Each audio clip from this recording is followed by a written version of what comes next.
Good evening, everyone. I'm Rick Walker with Maverick News and Maverick Multimedia, and I am here with more coverage of Freedom Convoy 2022, cruising to the Capitol with my co host. Brendan Kennedy, the host of the Flow of Discourse podcast.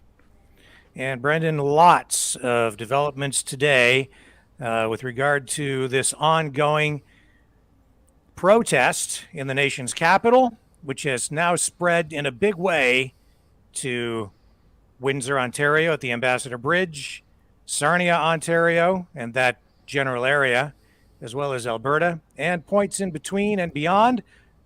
Uh, so it's really become something of something national in scope. Big time. Big time. I could have never saw that this was going to get this big. People have been inspired by the movements of these people, and they are running with it. Yes. So we also have, we have video fresh right out of Ottawa tonight. There has been a news conference up there involving some of the freedom fighters, some of the leaders and coordinators, and uh, and truckers. And I think what we'd like to do first off is, before we go and show you footage at the Windsor Detroit border and the Ambassador Bridge and what's going on in the Sarnia area and so on, we'd like to take you to Ottawa just to get the latest information from the truckers' perspective, the freedom fighters' perspective from their news conference, because um, a lot of this stuff you're just not going to be seeing through the legacy media. But it's important for you to get all sides of the story, and that's what we're here for, to balance things out. And yeah, we'd like to share this with you now. Now, some of the audio may be a little difficult to hear because it's a little bit off mic, so turn up your volume. And this is Member of Provincial Parliament Randy Hillier hosting this as the MC, and you can see other freedom fighters there like Maxime Bernier from the People's Party of Canada, Dr. Roger Hodgkinson, uh, Pastor Henry Hildebrandt, some truckers, and let's just let this roll for a bit, see where it goes. It is fairly lengthy. We will need to cut out of this at some point and come back and offer comment and share other information from other points. But here's the news conference in Ottawa right now, courtesy of John Nisbet. Well, we will have at the end, we'll ask everybody to hold their questions until all the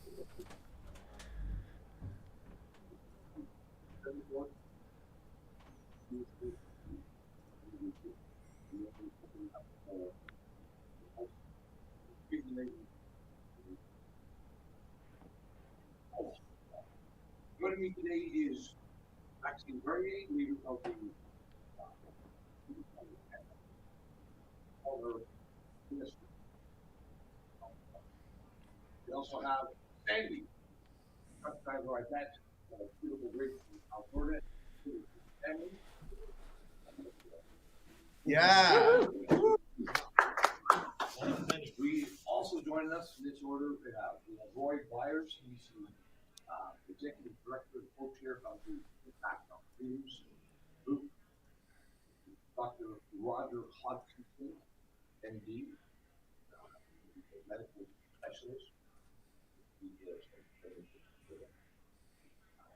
Dr. Carl Alexander, former member of the WHO, Pan American Health Organization, and White House advisor. And we have Bruce Hardy, who's a professor of law and executive director of Rights. So just to start things off, I'll say this. Although our Prime Minister has used very incendiary language, inflammatory language, to describe the truckers in Canada, our own eyes tell us that that is a falsehood. Our own eyes show us the bounty cancers. Oh, and this, that's what means really. Pastor Henry Elderbrand, who probably doesn't need to also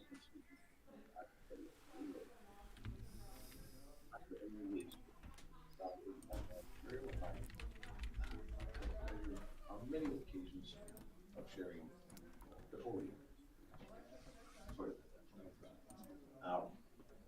So, but our eyes reveal to us the facts on the ground. The last 2 weeks, Ottawa, downtown Ottawa, with truckers has been a very festive, very friendly, very family oriented. It's even difficult to call it protesting when you actually see the people playing road hockey, people on balancing campuses, and truckers and their supporters providing food, truckers to those in need, and helping everyone. Tending to the streets, cleaning the snow, moving the garbage. It's been a very exuberant, very energetic, very exciting time. And from this, we can also see that it is a very organic, spontaneous, grassroots movement for freedom in Canada. Now we see similar type truckers movements, freedom movements in every provincial legislature at many of our border crossings, and it continues to grow and grow.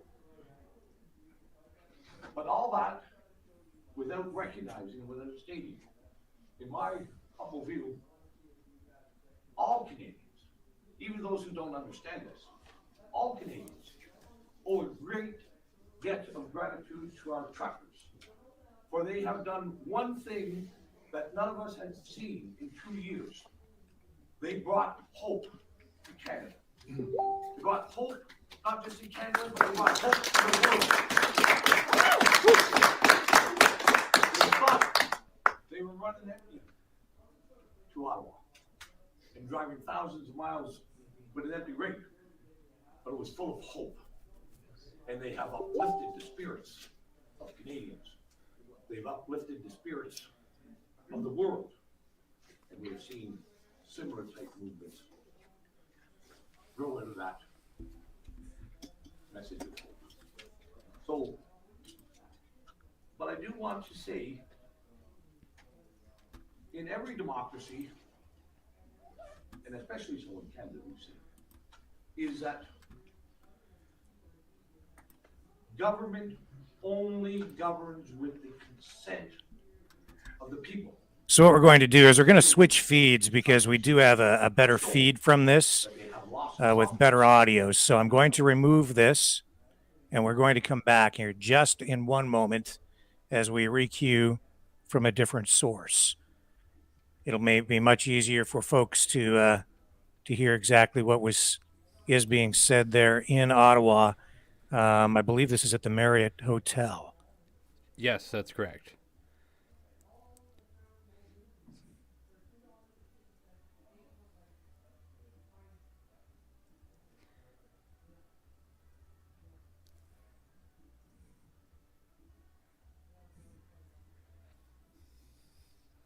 Okay, so let's let this roll. Exuberant, very energetic, very exciting time. There we go. From this, we can also see that it is a very much better organic, spontaneous, grassroots movement for freedom in Canada. Now we see similar type truckers movements and freedom movements in every provincial legislature at many of our border crossings, and it continues to grow and grow. But all that without recognizing and without stating, in my humble view, all Canadians, even those who don't understand this, all Canadians owe a great debt of gratitude to our truckers, for they have done one thing that none of us had seen in 2 years. They brought hope to Canada. They brought hope not just to Canada, but they brought hope to the world. They thought they were running empty to Ottawa and driving thousands of miles with an empty rig, but it was full of hope. And they have uplifted the spirits of Canadians. They've uplifted the spirits of the world. And we have seen similar type movements grow out of that message of hope. So, but I do want to say, in every democracy, and especially so in Canada, we've seen, is that government only governs with the consent of the people. This freedom movement, these truckers, have shown that they have lost confidence in our government, in our prime minister, and our premiers. And we also know this: they are dug in, they are entrenched, and they will not be leaving until freedom returns to all Canadians. And make no mistake, we've seen it for 2 weeks, and this will continue as we move into our third. Truckers are the backbone of our democracy in Canada. So with that, I want to introduce Maxime Bernier, leader of the PPC party, to the microphone. Thank you, merci. Thank you, Randy. Hello, everybody. I will read a declaration in English and after that in French, and I will be able to answer your questions after all these gentlemen. We will be there, yes, to answer a lot of questions, I hope. So, today, I want to talk about the importance of healing the growing and dangerous rift in our society. When a group of people feel they are being systematically disadvantaged, they can either suffer in silence or organize to protest. In a democratic society, legitimate protest is a safety valve. Its purpose is to alert everyone that there is a fundamental social problem to address through peaceful means instead of violence. Over the past years, the Prime Minister has shown understanding and support for protests by various groups, including Indigenous opponents of pipelines, Black Lives Matter, and even farmers in India.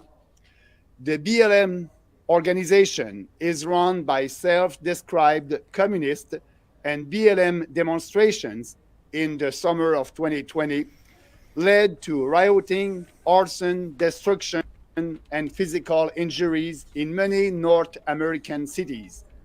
And yet, Mr. Trudeau went to kneel at one such demonstration here in Ottawa, and the media covered it as a legitimate protest.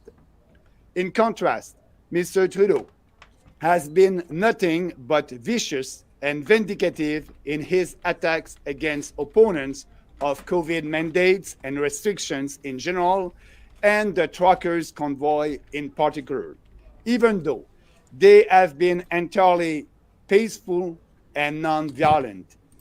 Instead of listening to and trying to understand these Canadians and adopt his policies to avoid creating a larger rift in our society, the Prime Minister has demonized them. Since the last fall election, he has adopted even more repressive measures to marginalize them and crush all dissidents.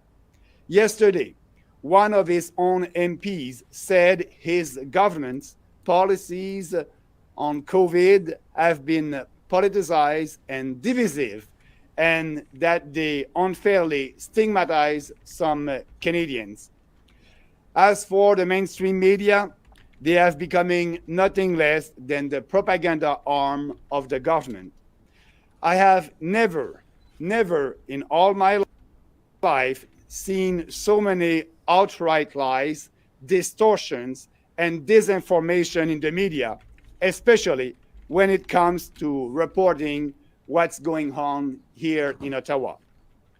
A peaceful, democratic society cannot function properly without trust. Now, a large and growing minority of Canadians have lost trust in our government, in our institutions, in our media, they feel like they are being treated as enemies of society, subhumans. These people won't be going away and won't stop protesting. So, you in federal and provincial governments and you in the media have a choice. You can either double down on the demonization and repression, which will only widen the social rift and lead to further protests and chaos, or you can de-escalate. COVID measures are quickly being abandoned in other countries and in some provinces here in Canada. The Prime Minister can put an end to this crisis today. He should announce that he will eliminate all mandates and restrictions and that he will focus his efforts on working with provinces to protect the most vulnerable Canadians while respecting everyone's rights and freedoms. Be a statesman, Mr. Trudeau.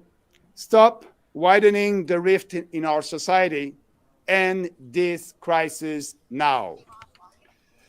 Et maintenant, je vais lire la même déclaration en français. Aujourd'hui, je veux parler de l'importance de combler le fossé grandissant et dangereux au sein de notre société. Lorsque les gens se sentent systématiquement discriminés, ils peuvent soit souffrir en silence ou soit s'organiser pour protester. So, your initial response or reaction here, Brenden? Well, I think Randy Hillier was absolutely right in saying those trucks did not arrive to Ottawa empty. They had arrived with hope.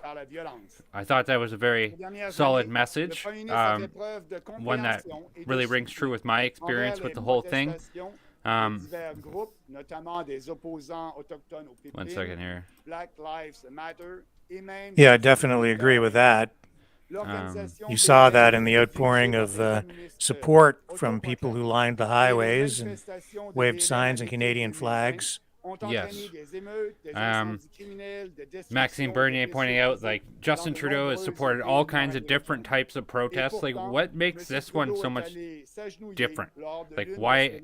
Well, I guess we all know why it's so much different. Is because Justin Trudeau hates blue-collar people. He hates the middle class. He wants nothing to do with them. And he would be totally happy to eradicate the middle class entirely. Yeah, or to have them absolute contempt for the regular, ordinary Canadian. And Maxime Bernier is right in pointing out that BLM is self-described as communist, which is absolutely deplorable. And they had misappropriated their GoFundMe money by spending it on millions of dollars on different mansions and that sort of thing.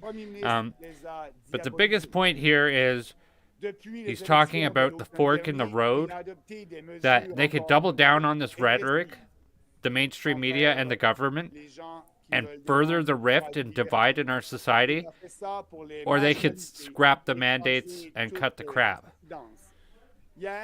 Yes, and tonight we're seeing that the freedom movement, in spite of the anti-freedom forces attacking them, organized by the Canadian government, using and weaponizing police and media against their own people. Tonight, in spite of all of that, the truckers have held the line overnight. They remain in place in Ottawa, and they've gone to extraordinary lengths to continue to get fuel, water, and food to the truckers on the front lines, even as police have tried to starve them and freeze them out. Unbelievable what's been going on in Ottawa, and it's unbelievable that I wouldn't believe it if I wasn't seeing it with my own eyes, but to see this thing spreading to other points in Canada where the freedom movement is showing incredible resilience, incredible resolve. The stamina is absolutely there. The government, the anti-freedom movement, has grossly underestimated the Canadian people. chaos. Où vous pouvez in a huge way.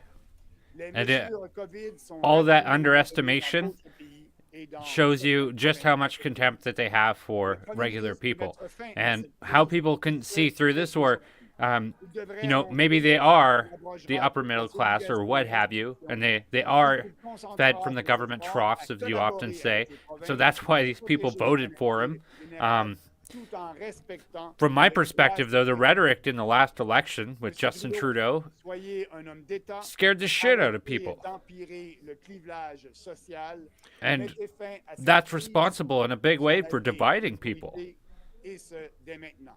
Merci. Yeah. Next, we have Sandy. Let's go back to the news conference here and see what we have up next. Okay. Hi there. My name's Sandy Williams from a little town, northern Alberta, Canuso. We had no idea we were going to be taking a trip across Canada. Myself and two boys and my daughter. We jumped in the truck our last, few Mondays ago.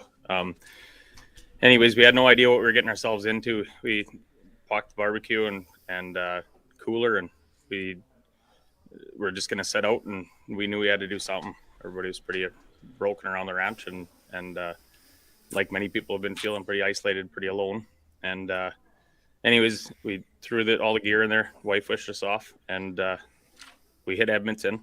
And soon after we left Edmonton, and between Calgary or Leduc and Calgary, we were running way behind schedule. About 4 hours, we joined up the convoy, and soon we had no idea because we heard that it was kind of put together pretty last minute, 11, 12 days. Still don't really understand how the whole convoy was put together, but we knew we were onto something, or knew that we were a part of something huge when we started seeing every overpass just littered with people and more. And as the day went on and as the night went on, we rolled into, Red Deer at about 12:30, and it was just like rolling into, a town on the Saturday, the parade there on plus 20 day, but it's minus 5, 6, 12 at night, and people are sitting there just lying in the roads, and pretty heartwarming to see like that. The people were all sitting there for the same reasons that we were traveling down the road, and it went on like that. It continued to be better and better as we traveled, and to see all the people coming out that understood why they were there and didn't understand why they were standing, that they were standing with their neighbors and the ones that were probably feeling the same way, isolated, alone. So it didn't take very long to figure out that we weren't alone. And the vast majority has been waiting for something to change. And the truckers, I think, have been able to give a voice for a lot of people that haven't been heard for a long time. So as we continued on across the country, our hearts just got fuller and fuller with pride. And the Canada you knew was always there, and been lied to by whichever sources you want to say. By the time we hit here, our hearts were pretty full, and we've been never been prouder in our lives to be Canadian. And yeah, the pride as we get here and the welcoming, the warm people that we've met here in the city and everywhere, it's just phenomenal. One thing I got to share with as my daughter, but she doesn't really understand. They've had a pretty good life up in northern Alberta. And we've isolated from a lot of this stuff. So, but we were driving across and we would hit Winnipeg, I think it was, and there's a lot of people there. And she looked out and she made eye contact with lots of kids and people and stuff, and she's seen them teared up and crying, and trying to explain that to her at her age right now. I'm blessed that she doesn't understand at all, but it's there. It's so real for every single person that's living in it right now. But one thing we all got to know is we're not alone in all this, and we're more intact as Canadians than we ever have been, and more whole. So, yeah, it's been an honor, and the movement isn't going away anytime soon. And each one of those trucks are pretty symbolic out there, but each one's packing with them wherever, 5,000, 500,000, whatever town you're from, whatever, it's representing a large number. So I hope that the government understands it's more than a protest. It's just we want our way of life back to every which way we had it. So that's all. Thank you. Yep.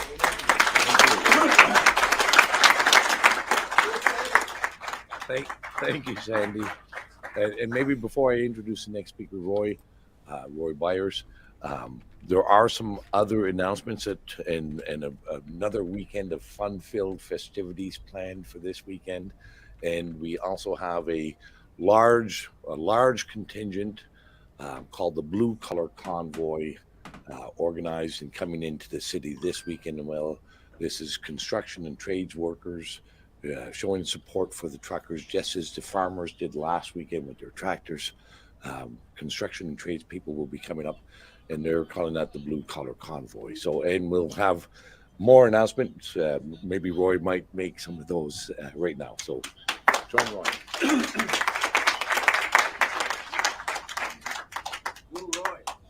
Thanks very much, Randy. And yeah, I'm with Taking Back Our Freedoms, organization founded this past October. I was kind of trying to mind my own business, but when Jason Kenney just straight up lied to us last summer and said the passports are off the table, it'll never happen, and then the next thing you know, he's introducing the vaccine mandate, which I consider just vulgar and immoral, to force people at gunpoint to take a vaccine. You say, well, there's not a gun here. It's just the loss of job and you don't qualify for unemployment. So just starvation, right? So this for me was so outrageous that I had to work with George Bears, a co-founder of Taking Back Our Freedoms, and said, this is enough. We have to end this nonsense as quickly as we can. And so we founded an organization, and Taking Back Our Freedoms, I think, speaks for itself, what we stand for. We invited, first and foremost, Premier Peckford to be involved with us, and he was glad to become the chairman of the board of Taking Back Our Freedoms. And from there, we built a team, including doctors. And Dr. Piness, as you know, is a professor of ethics. I think you all know her story. And I just urge the media, get on the right side of history. It's time for you to remember why you became a journalist. Remember why you took on this great endeavor. It's to challenge the government, not to ally yourself with government. That's right. And it's really important for you to rethink the kind of approach that you've taken. Just report both sides. That's all we're asking. And of course, with the team that we built, Brian Peckford, want to just make this announcement because I promise to be very short. He's going to be coming to Ottawa this weekend. And so, and we are, just to be very clear, Brian Peckford, all the doctors, all of us are here because the truckers led the way. We're in support of the Freedom Convoy. We think of them as heroes, and we are so proud to stand with them for what they are standing for. And you know, the irony of this, these truckers have common sense. These vaccines don't work. It's as simple as that. And you say, wow, these are just truckers. You're going to hear today from a doctor who's world-renowned, one of the top doctors in the world, and it's black and white. There is no data currently, I'm talking about current data, to support the use of vaccines to deal with the current variant of COVID. And you may not believe the truckers, they just happen to be right. A whole slew of doctors are coming to town this weekend as well, and they're going to be speaking loud and clear with respect to this issue. The science is on the side of the truckers. I won't steal the thunder of Dr. Alexander, but he has a very exciting announcement to make that's going to involve this coming Friday, a panel discussion that you're going to all find very, very interesting. But we're going to have a packed weekend. Doctors having a discussion, hopefully with the fine senior doctors here in Ottawa who have the data apparently that supports the mandates. We don't know any of that data, but we're going to invite them to bring the data. If they need to join us by webcast, they can join us that way. No excuse to not show up. Bring us the data. If it exists, show us. The whole world will be watching, and we urge them to bring the data because as far as we're concerned, the science is on the side of the truckers. Thank you very much. Thank you, Roy. Next, well, welcome Dr. Roger Hodkinson to the podium. Thank you, Randy, and thank you all for attending. I'm not trying to be melodramatic here. I'm a physician, I'm a parent, and I'm a Canadian. Every life matters. Every single life matters to a physician. These are not statistics. They're not zeros and percentages. The scale of death that's been happening in this country as a result of government playing medicine is in an order of magnitude never, ever seen before. It is utterly inexcusable, and it makes me madder than hell as a physician to see the rights of physicians trampled on so mercilessly. As Randy said, we have to be enormously grateful to truckers of all people, guys with dirty fingernails, said respectfully, to leaders at this momentous time when medicine and law and media and the church in particular have failed in their duty to lead the population through this and to oppose these draconian measures, none of which have any real support. In fact, the measures that have been used, I could say quite bluntly, have not only not worked, but they've made a situation infinitely worse. We would have been through with this mess 6 months ago, a year and 6 months ago, if it had been treated with common sense, like we've all done with previous flu epidemics, of which this really is not materially different. Instead, we had politics playing medicine, and that's what's got us into this awful mess. COVID is, in a very real sense, a fortunate experience. Yes, tragically, people have died, many unnecessarily because of the denial of access to early treatment. But we needed a focus. We needed the point of the spear sticking at us, saying, finally, Canada, wake up. You're losing freedoms that you fought for so determinedly for years, for decades. And now is the time to rise up. And that's why we have to thank the truckers for leading us at this important time. And it's not just the truckers and vaccination. And by the way, a little digression here. Truckers can cross from PEI to Vancouver without vaccination. American truckers can truck from New York to Seattle without vaccination. Here, hold up, pause They it. need to go north-south. Sure. They need a vaccination. This is absolute madness. You don't have to be a rocket scientist. They want to implement provincial vaccine passports, and that's the kind of garbage the Trudeau government is up to. So they love all these mandates and they love all these rules. So yes, for right now, truckers are able to go from PEI to Vancouver, but that's just a matter of time. Scientist or a medical specialist to figure that one out. Yes. No, we've reached the end of the line. It really is a catastrophic intervention that has to stop. It has to stop immediately. No dithering here. People are dying now. We've got the feed going again here. Pregnant women are being injected now with an experimental agent for which we have no data. Does anyone here remember the word thalidomide? Thalidomide. That could happen all over again. Look at our Yes. children who've been affected the worst of all the sectors in society. Our children, our most precious asset. They've been suffering the absence of nonverbal education, the smile, a hug, being made to feel suspicious of anyone around them that's going to last them lifelong. But now they're being attacked by a vaccine that isn't necessary and could well kill them. Is child sacrifice what we're all about in this country, to appease the new gods? I don't think so. And then beyond that, they're going to suffer for the rest of their lives because they'll be paying off the national debt, with the net result being a loss of standard of living. That's what this government has done to this population, and it has to stop now. Thank you.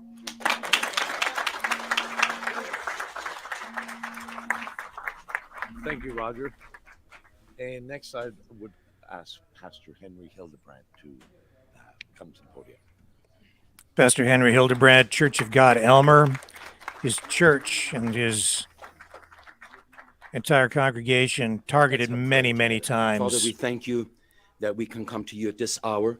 by police. Lord, you see that there's tremendous gifting in this room. Lord, there is tremendous potential in this room. Lord, we ask you that you would help us, dear God. Lord, as the truckers have shown us, Lord, what it takes. We ask you, Lord, that you would help us you would give wisdom and guidance, dear Father, to those that are leading, dear Father, to every captain, every leader. Lord, we ask that you would help, and Lord, help our government. Father, you see that we are in dire need, dear God. And Lord, but we are so glad that we know you, and we know that you are well able to help us. Be with us now, dear Father, and help us in Jesus' name. Amen. So I am elated to be in Ottawa, and the truckers have done something. They have brought us to a level that no one else was willing to do. And I'll speak to the pastors of this country, to the churches. You are late. You should have been here right from the get-go, because had we stood up like we should have stood up, we would have never gotten into this mess. Canada is founded. Canada is founded upon principles that recognize the supremacy of God. 25 Bible scriptures inscribed in the Peace Tower, in the Parliament. And I'll yell that out and scream that out and preach that as long as I have breath. We are a country that is founded on God. You will not succeed unless you take God. And I am here to represent God. And I thank God. I'm sorry, it sounds like preaching here. I've been here for 12 days. I can't get myself to leave here, because every time I see a trucker, I say, thank God, the sacrifice they brought, left their families, left their job, came here not knowing what their future holds. What is our excuse? And I want to thank them, and I want to thank God for what God is doing in this time. Folks, our prayers are answered. It's here. One MP after another is going against their leader, is going against our Prime Minister. Our Prime Minister has spoken words that are wrong against our Constitution, against our Bill of Rights, and most importantly, against the Word of God. Our Prime Minister will not succeed. Mark my word. The whole world is watching. The world knows that our truckers are leading the way, and we applaud them. We're thankful for them. And by God's grace, we're going to show the population what it means to get back on the foundation. When you pull the foundation out, the house will not stand. By God's grace, I will stand and speak for God as long as I can. God bless you.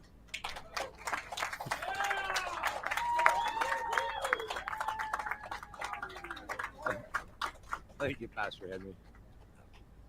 And next, we have Dr. Paul Elias Alexander joining us at the podium. Thanks again. Thank you again for having me to speak. And first of all, I want to go on record again, because I've been on record for 2 years now. Definitely 1 year that under no condition, none, there's no data anywhere in the world, no one, no NU, no TAM, no Fauci, no Burks, no CDC, no NIH, no Health Canada, no FACT. No one has prosecuted the case as to why your child must get a vaccine. Under no condition must a Canadian parent allow these vaccines into the arms of their children. I know enough about these vaccines. These vaccines can severely harm your children long term. Now, this is a blue collar movement now. Omicron presents an exit strategy and an off-ramp to the government, to the governments of the world. This is the way out of this pandemic. Omicron is mild. It can be treated like seasonal influenza. And the most important issue that we need to consider today as to why the mandates are moot is because these vaccines do not cut the chain of transmission. If a vaccine does not stop transmission, therefore the vaccine mandate must end. The transmission issue is the key issue here. And the reality about it is, when we look back now, for 2 years, we've been telling Canada, we've been telling the United States and Great Britain and Australia, every nation, every single COVID policy failed. Every lockdown in this world failed. Every school closure failed. Every mask mandate failed. They have failed in every single thing they have done. And we cannot remain in a posture of fear, where we are in fear of the hypothetical emergence of some virus in the future at some uncertain, unknown time. We cannot. We have to end this now. You cannot tell a trucker coming to the border because they are unvaccinated, willing to exercise their natural immunity, that they cannot come into Canada and earn a living. You cannot tell a Canadian trucker that they cannot move about within Canada and earn a living. They cannot go to the restaurant. They cannot live a normal life when the data is absolutely clear. I challenge anyone, any public service person, any public health official in Canada. I challenge you to come Friday to sit down with Dr. Byron Brittle, Dr. Roger Hodkinson, and myself. You can bring the entire Public Health Agency of Canada. You could bring the entire Health Canada. And you, Dr. New, and you, Theresa Tam, who led this response from Canada, you have failed. I have followed you. I have followed you scientifically. You have failed, abject failure. So you come and you bring whatever science you have. You bring it to the table. We will bring our science. You have no science. You have no basis for these lockdowns. And it is time. It is time that the Prime Minister stops this fear-mongering. The COVID pandemic is over. It is time that we end the pandemic emergency. There is no more reason for the emergency, and allow Canadians now to live freedom, free lives again, and long live the truckers.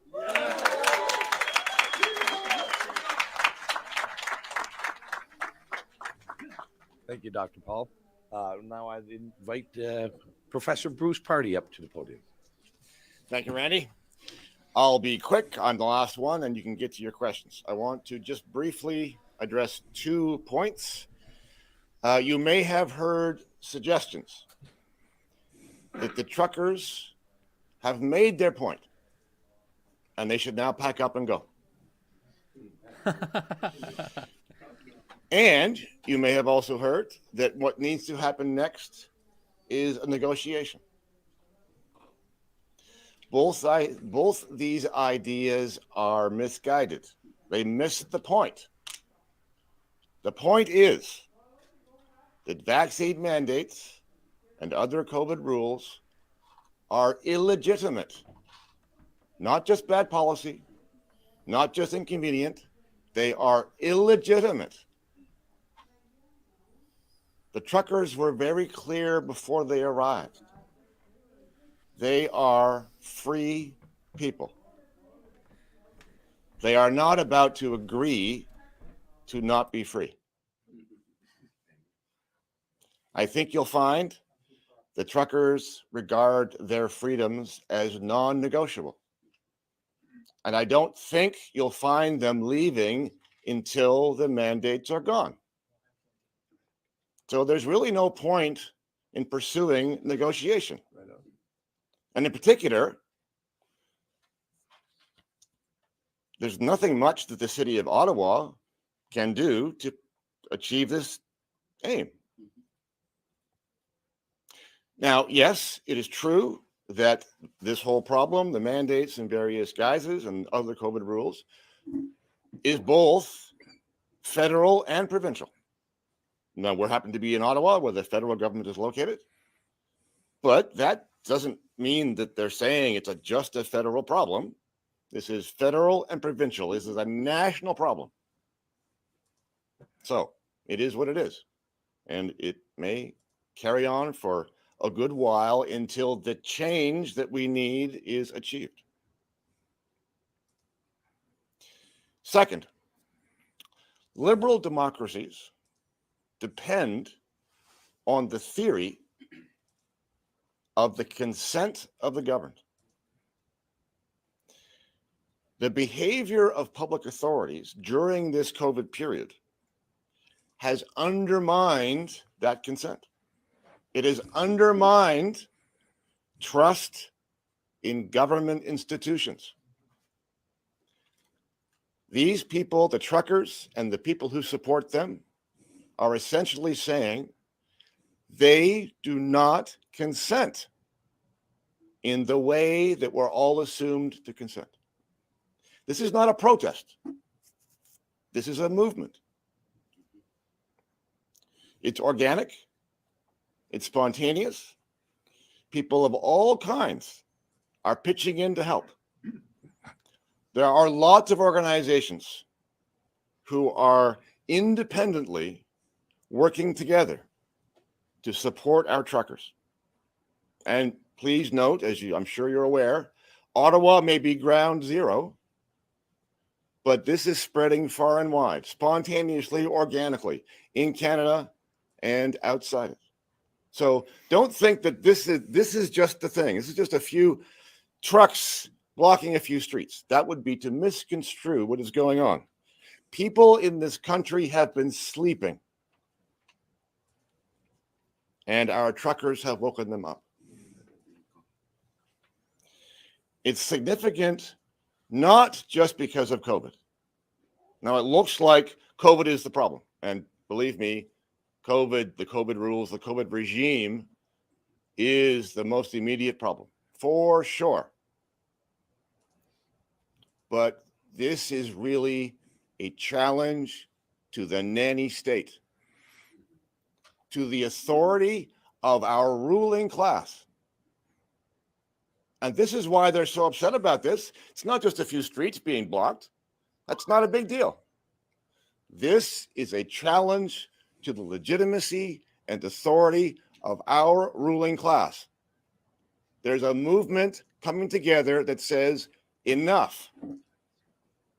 We are challenging the idea, the very idea, that experts, officials, politicians should be able to tell us how to live. And that transcends COVID. Once COVID rules are gone, then we have something else to talk about. We'll take questions, shall we? Yeah. Thank you, Bruce. Why don't we just all stand up? Daniel, you've got a microphone there. You can, if anybody wants to pose a question, here we have a question over here, Daniel. If we could get you to speak into the microphone and direct your question to David from CBC. Yes. Hi. So my question is to Maxime Bernier. What do you think the movement that you call has achieved as we head into the third? I believe it's Yeah. I believe it's a huge success. People are tired about all that, and the truckers, what they started and what they did for the last 2 weeks, all across the country, not only in Ottawa, all across the country. That's a big achievement. And I believe that this movement will be successful. I believe that we are on the right side of history. When you have these experts and lawyers and constitutional that are telling the government and the politicians in Ottawa and in provincial governments that what they're doing is unethical, unfair, unconstitutional. Now you have the population that is realizing that, yes, I believe that you're right. And because of the movement of these truckers, that, it's a grassroots movement. You cannot stop a good idea. You cannot stop a freedom idea. You cannot stop a grassroots movement. But the mandates are still in place. They will stop. They will have to stop. Okay, just a follow-up question. We heard from Mayor Watson today, who was saying that he's willing to meet with the truckers as long as they remove your truck. They won't.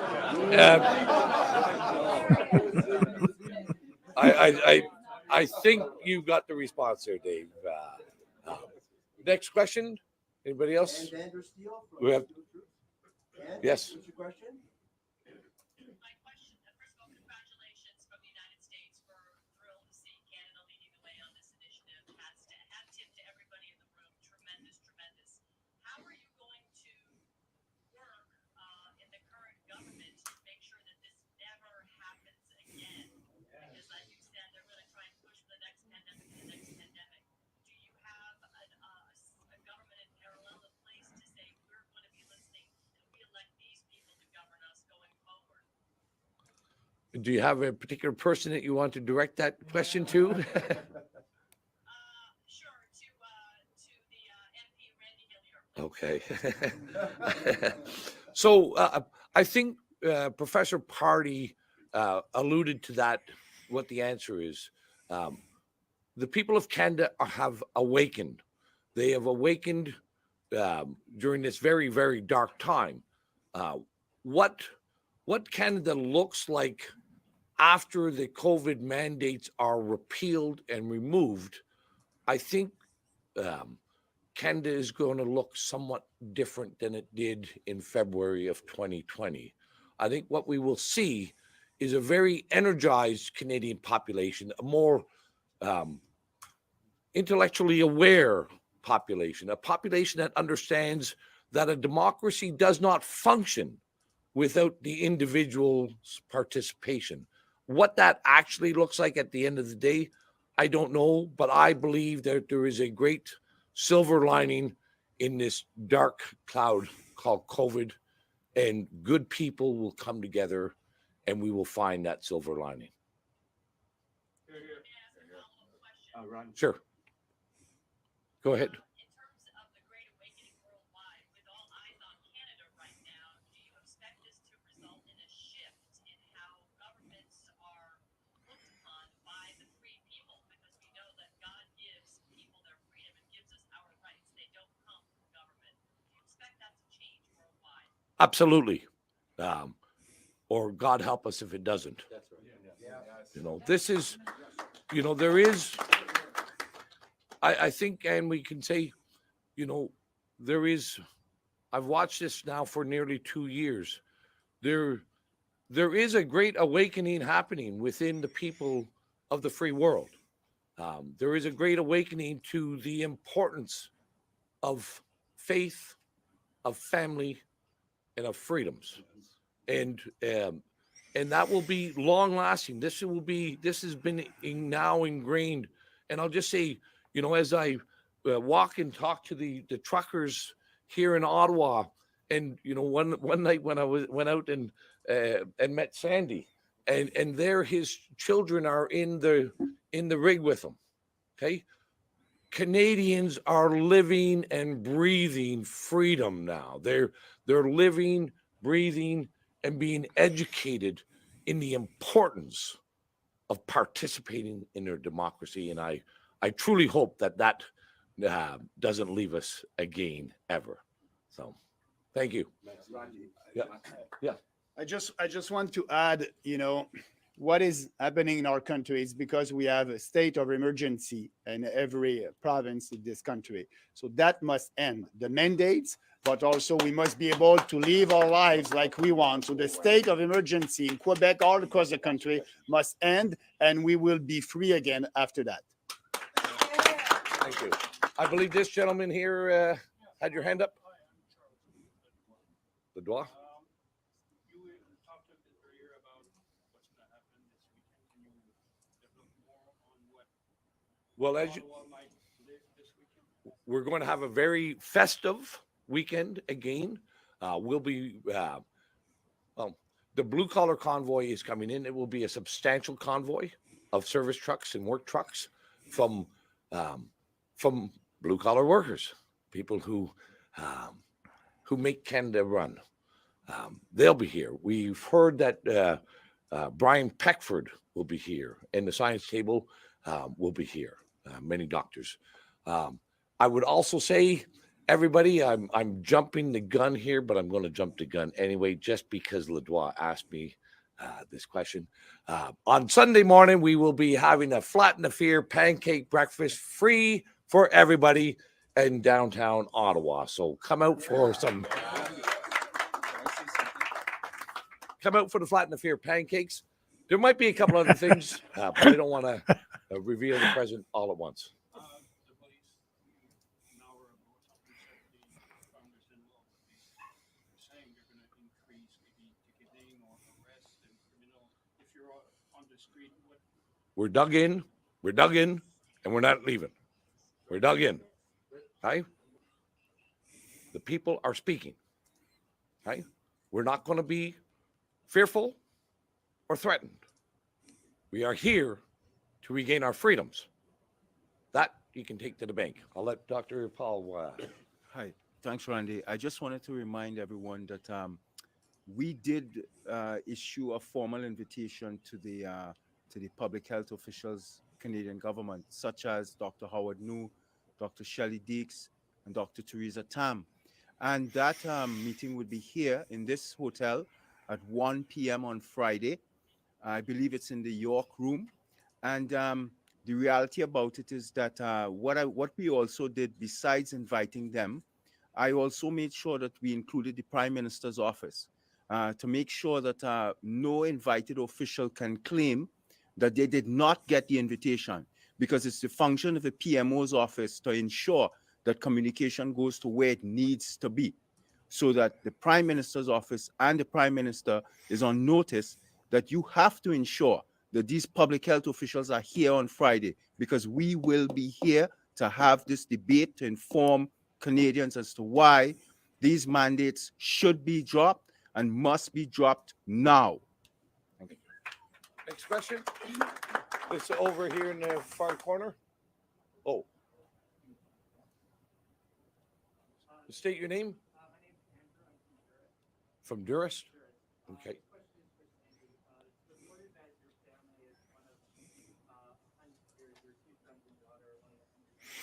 Looks like there's something happening at Camp Coventry. Trying to get some current information on that.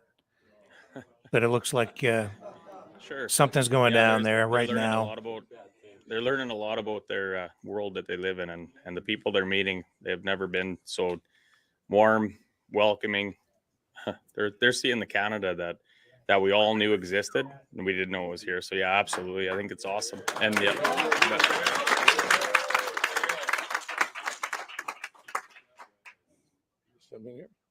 Again, something's happening at Camp Coventry.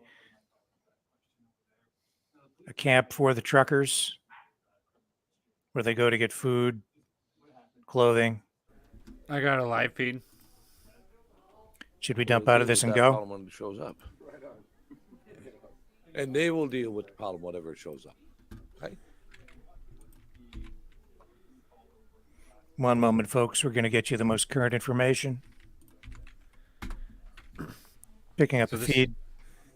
It's in the private chat. I'll vet it. So Camp Coventry, for everybody to know, is the main camp where everybody gets food and lodging and that sort of stuff for the main trucker group that is there. It is not all of the operations, but it is a piece of the operations. So, these guys to clean it up. Here we go. Full screen it. All right. Well, I'm going to take a little break now. And I'm sure there'll be some more going on. So I'll be back as soon as anything happens. Okay, bye. Well, that didn't last long. Maybe what I can do is that was a live video. Maybe we can pick it up and pull it back. Yeah. And see what was being said there. So I did hear word today that as of this afternoon, they were told that they need to pull it down.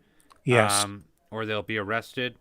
And according to the advice of their lawyers, so I'm not a lawyer and I'm not giving said advice, but here we go, Brenden. I've got it. So this is rewound just moments ago at Camp Coventry in Ottawa. Raw footage. You guys must be like celebrities now, eh? So they just wanted to come put out the fire here, I guess. Yeah, I don't know whose fire it is.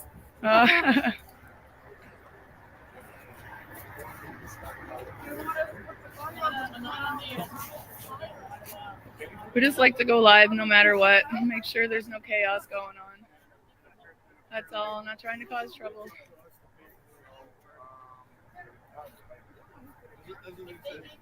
Is this from Camp Coventry, Brenden? They give you the go-ahead, then they give you the go-ahead. This doesn't look like it to me. Sorry. If you have an emergency, if you have any way to extinguish it. Oh yeah, we got lots of water. Lots of water to put out the fire there. So it's not like unsafe anywhere. I don't think this is the feed that we were looking for. this is not the feed you're looking for. I'll let this roll. It looks like it's downtown.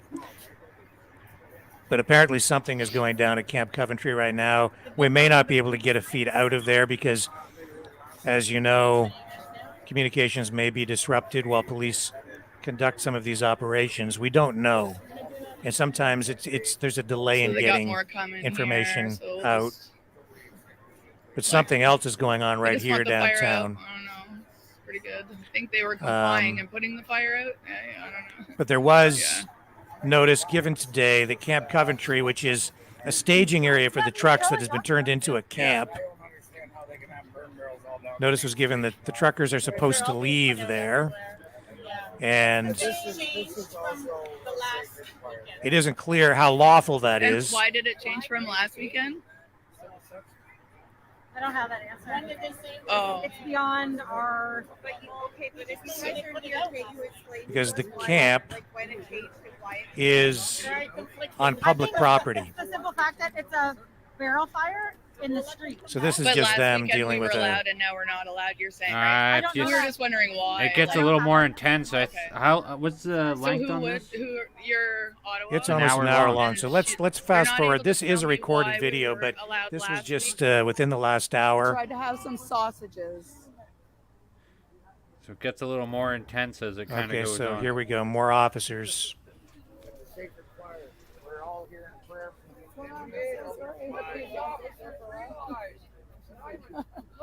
Love your creator. Can you tell me why, officer?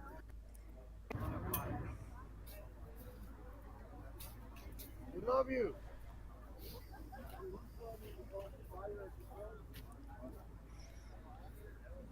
Well, they're over there talking. I don't know. Police were also trying to confiscate fuel again, even though there was a ruling in court saying that it was illegal for them to take it because it basically constitutes Not sure what's theft. happening here. Yes, and loads of the fuel were returned back. And yet the police went down there again today and were trying to confiscate fuel again.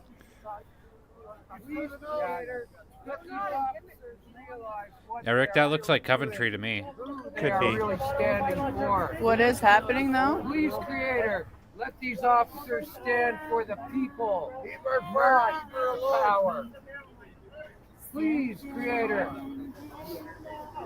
We love these officers and what I'm they not do. sure what's happening. I don't really know. So we have a lot of What? police Oh, they're down going there. after? Really? Oh my goodness. So they all of a sudden just decided to pick out the Indigenous man inside and attack him, I guess. I'm not sure why they deliberated that for a very long time, but now that was the conclusion. Can you tell me why, officer? The fire department turned around and said it was all right. Yeah. Why are you chastising us?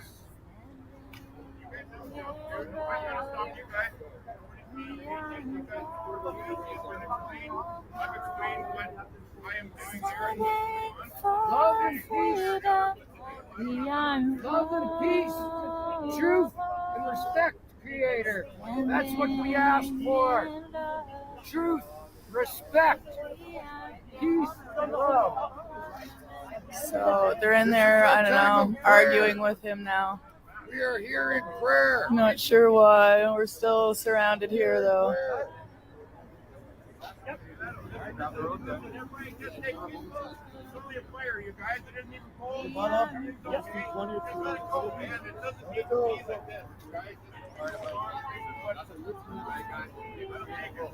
I'm reaching out to some people that we have out there to see if we can find out anything more than what we have for you right now. Yeah, there's like 15 or 20 cops there. Yes.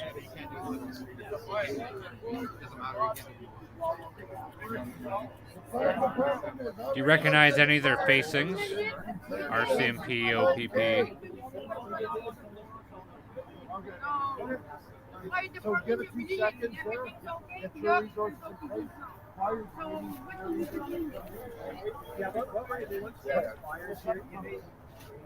Hello, ma'am. We're just gonna stand right here, just like that. We're just gonna It says get your resources in place. I don't know what that means. What resources? Can you guys tell me what resources you're bringing in? Do we need resources? Just spray it out. So if they refuse, it's $1,000 fine now. Okay. And there's also a obstruction. There's a criminal charge that gets attached to it. Okay. So they would go to jail. Now, isn't it funny that somebody here had to tell me that and the police officers couldn't? No. I've been asking all night. Yeah, well, nobody will tell me. Yeah, Nobody will tell me anything. Yeah. Anytime I ask a question, I do not get an answer. So thank you for filling me in. Thank you. Remember back at my truck? Oh, yeah. You and your friends were coming through. Yeah, yeah. I So know. many people I know. saw it. You've seen 10 people since then. I know.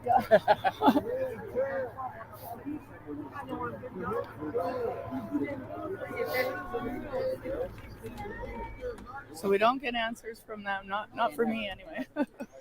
So I'll it's just keep it's asking not people around unusual. here It's and to find be out what the expected hell's going that on. police on the scene won't really say anything. That's standard operating procedure. Release of information really has to Yeah, come they from a did. media officer or a senior. Fire department said it was fine, but these guys Senior people. no, they don't think so. So And from what we're hearing, meanwhile, this don't forget is all of the barbecues across Ottawa right now. Don't forget how many there are. this is about the So, I don't know, barbecues, we're the being fuel. harassed here. I think it is because of the prayer, maybe. I'm They're, not sure. they're trying to I'm not sure why this one and not find all the rest. reasons to confiscate fuel. They're trying to freeze the truckers out. If they can prevent the fuel from getting to the trucks, they can't run them and can't keep warm. And of course, in Ottawa, at this time of year, it gets very, very cold, especially at night. We've seen temperatures down as low as minus 20 and even close to minus 30 degrees Celsius. That's very cold.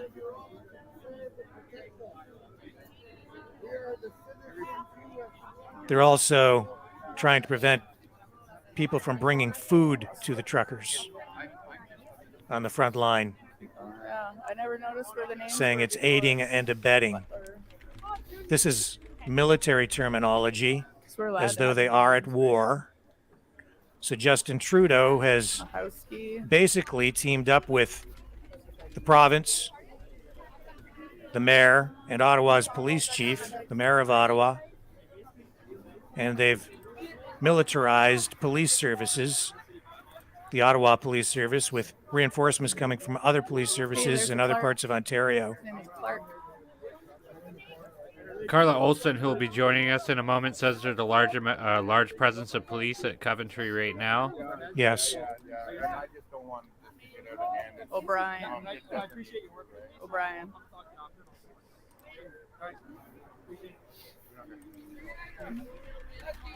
Can I see your name tag, please? Carla's downtown, though, I believe, right? Carmichael. No. Carmichael. No? She Okay. just got back to her hotel. And this one was Clark, but with an E. Mine's without. But she's in the downtown area, has Yeah. been, right. Protecting us from evil. Creator. Did I catch yours? But she does have a No, I good didn't. line of No, I communication didn't. with people there. No, I don't. Yes, That's she a new spent last week, all last week there. So she's made quite a few connections with different So the people. information we're getting from her is very Can I credible, just catch your name on here? very reliable. Okay. This is okay, right? I'm allowed to get your names? I was told that that's okay. Okay, thank you.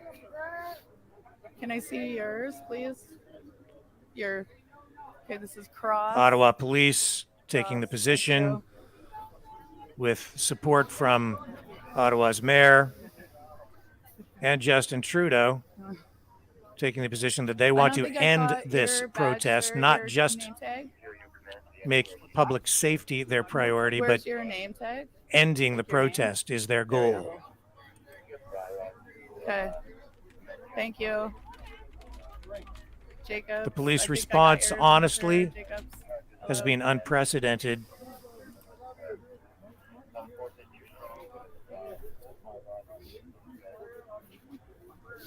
Are you familiar with that church at all, Rick?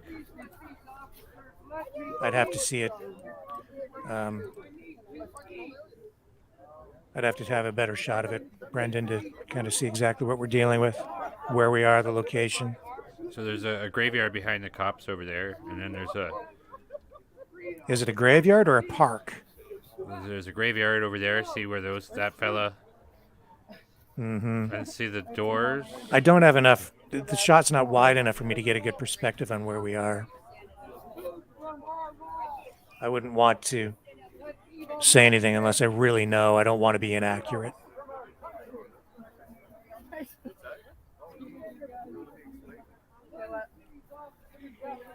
What we do know is there is a large presence of police at Camp Coventry right now. And of course, there has been talk of police going down there, possibly arresting a lot of people. Notice was served that the camp was supposed to be dismantled, and those who do not comply are likely to be arrested. And it looks like that might be unfolding even as we speak. We're trying to confirm exactly what's going on down there. Oh, sorry. Are they leaving? Yeah, that's a good song though. Well, it looks like could be leaving.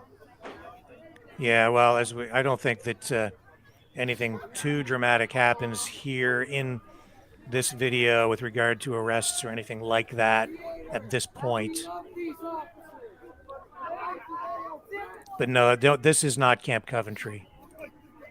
Okay.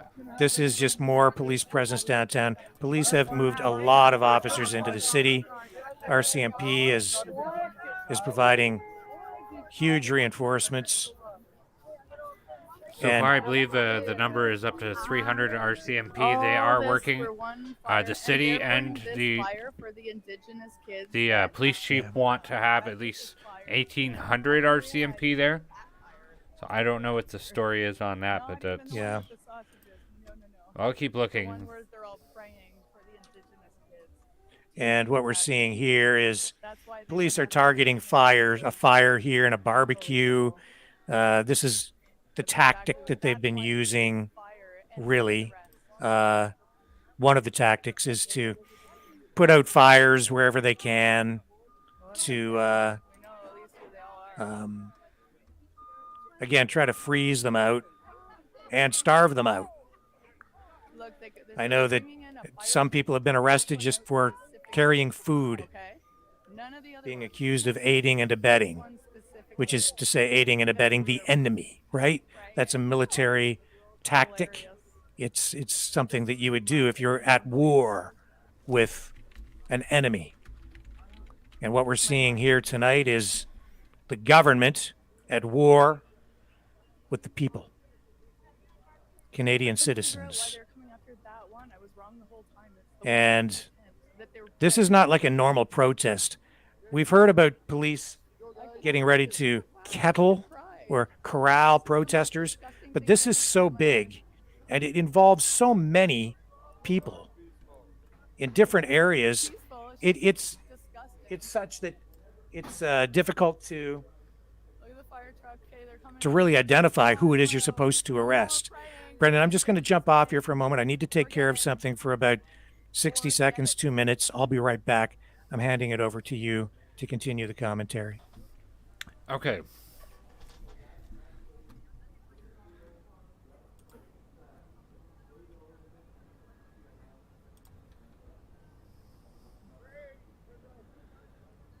So I just kind of wanted to finish up some thoughts in regard to the press conference that we just watched. Not a whole lot I think is going to happen with this, but we'll keep an eye on it as it's occurring. The police are pretty wound up very tightly up there. A lot to do with a lot of municipal, federal, and provincial leaders putting a lot of pressure on law enforcement to squash this. In regards to the press conference that we've seen earlier, so as you've seen, there's Dr. Alexander and Dr. Hutchinson had asked medical health officials of Canada if they wanted to go forward with doing a discussion or a live debate in regards to what is actually the science on COVID-19, I think that's going to fall on deaf ears. I do not think that anybody, any representatives from the government, are going to go and attend it. First and foremost, I mean, if they truly do have the quote-unquote science, that would be something very easy for them to go and debate it. But as we often see with liberal-sided individuals, that there is no room for debate at any time. And it is really frustrating. It's a frustrating thing to see that could even happen. But it is what it is, and at least they do have the good grace to go forward and give the invitation to have that discussion and to kind of carry it forward. And they're absolutely right. The government has been playing medicine this whole time. There's no reason why the government should be pushing medical procedures on people such as they have the whole time for the past 2 years. That's including Joe Biden and Justin Trudeau. Like, these are not medically educated people. Joe Biden has been a waste of space in United States politics for over 40 years, who has essentially achieved nothing. Justin Trudeau is a failed substitute drama teacher who made attempts to go to university for engineering but had to drop out. These people are not in a position to give anybody medical opinions or medical discussions. It's kind of a big piss off. So they're going to steal everything from this here. So here they are now. They're going to start confiscating everything from here. They're backing us all up so they can steal it all. They're taking it all, Rick. Okay. I'm going to bring up the audio here for you. You see that? Look, all the food, all the wood. I just saw him take the bin of sausages. Look, everything. We already got all your names, yeah. Hey, yeah, we got all your names. I didn't get that one. Shame on you! Shame on you! Shame on you! Shame on you! We love you! Shame on you! Shame on you! We love you! Shame on you all. Your kids are going to see this video. I'm sure they will. They're doing their job, you guys. Their job to steal your Just stuff? doing Is their job. To steal? I don't know how to explain it, honey. Really? I don't know what to do. I've never seen anything like this. Look, they're taking the barrel. They're taking everything. What is even happening? Look, these guys are trying to save some of it. And this guy's like, no, you don't. We want every last piece of wood. Yeah. Let them steal it. Let them steal it all.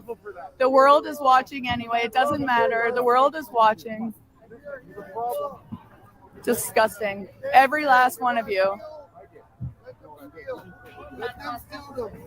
Listen, but you told us to Yeah, let him steal it. Let's move this out so it doesn't no more. And Wow. look after it. It's my wood. Unreal.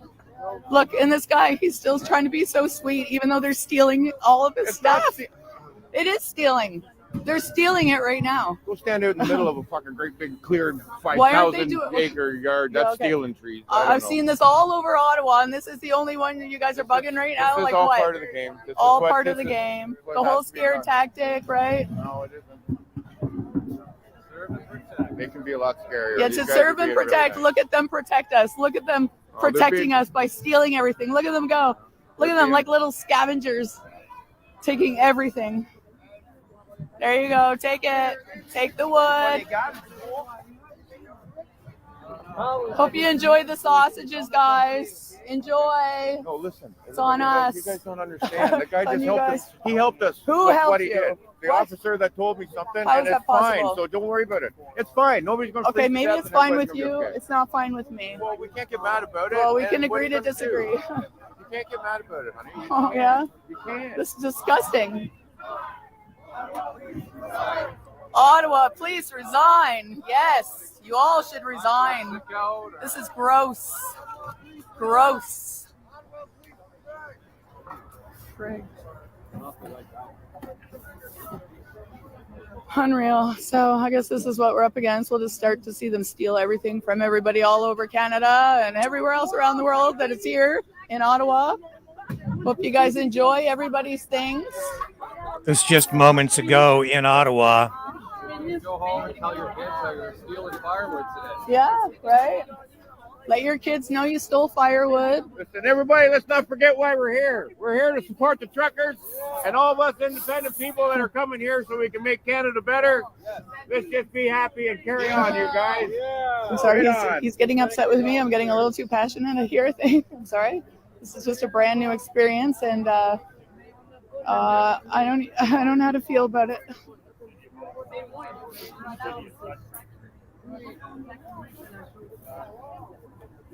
So negative. It sucks, man. There was none of this here before, honey. There was none, and it just feels terrible.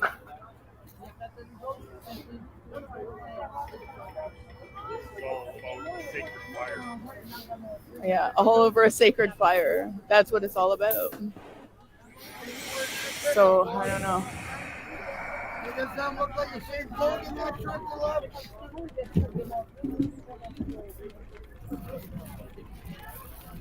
Well, they pretty much cleared it all out. That was pretty quick, eh? Not too much left. Make sure you get it all. Maybe they'll sweep underneath you while you're at it.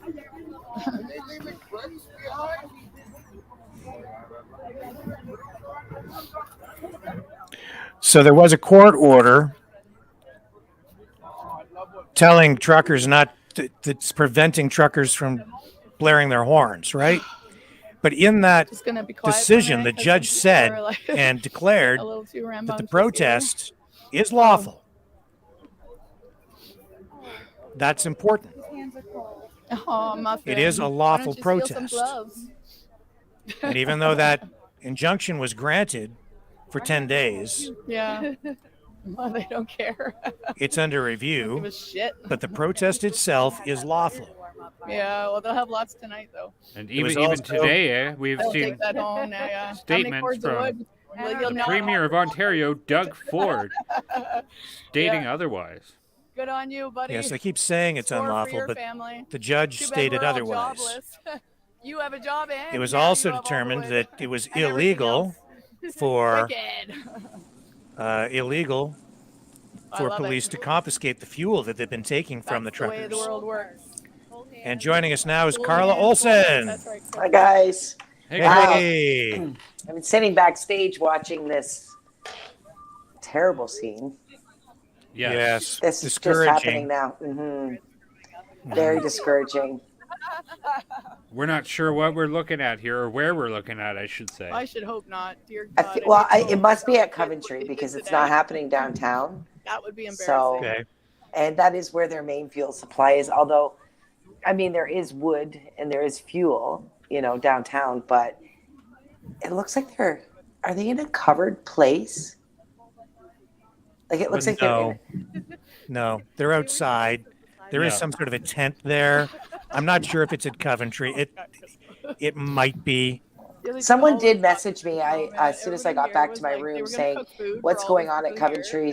A trucker messaged me and said that they're taking fuel at Coventry, Right? but So that's who they were for. But now, no, if these guys are taking but I them don't all, know. so I don't Yeah, know. I think if it was downtown, there'd be a whole lot Their more own people little standing dinner around or- talking, and other than just that one They took man the and barrel that and one all, so I woman. imagine they're just going to have their own This is little the kind of party, tactic hidden they've been spot using, and somewhere. we are getting I don't messages know. that saying there is something going down at Coventry right now. And as we know, there was notice given today that the entire camp was to be dismantled, Taking you guys and they an were awful long supposed to time. leave because it's a public Tell place. you don't work too hard And even though regularly. it is a lawful protest and it looks like they are there legally, they've been told they have to leave anyway, and they've been told that Oh, if yeah, they take the don't, cardboard too.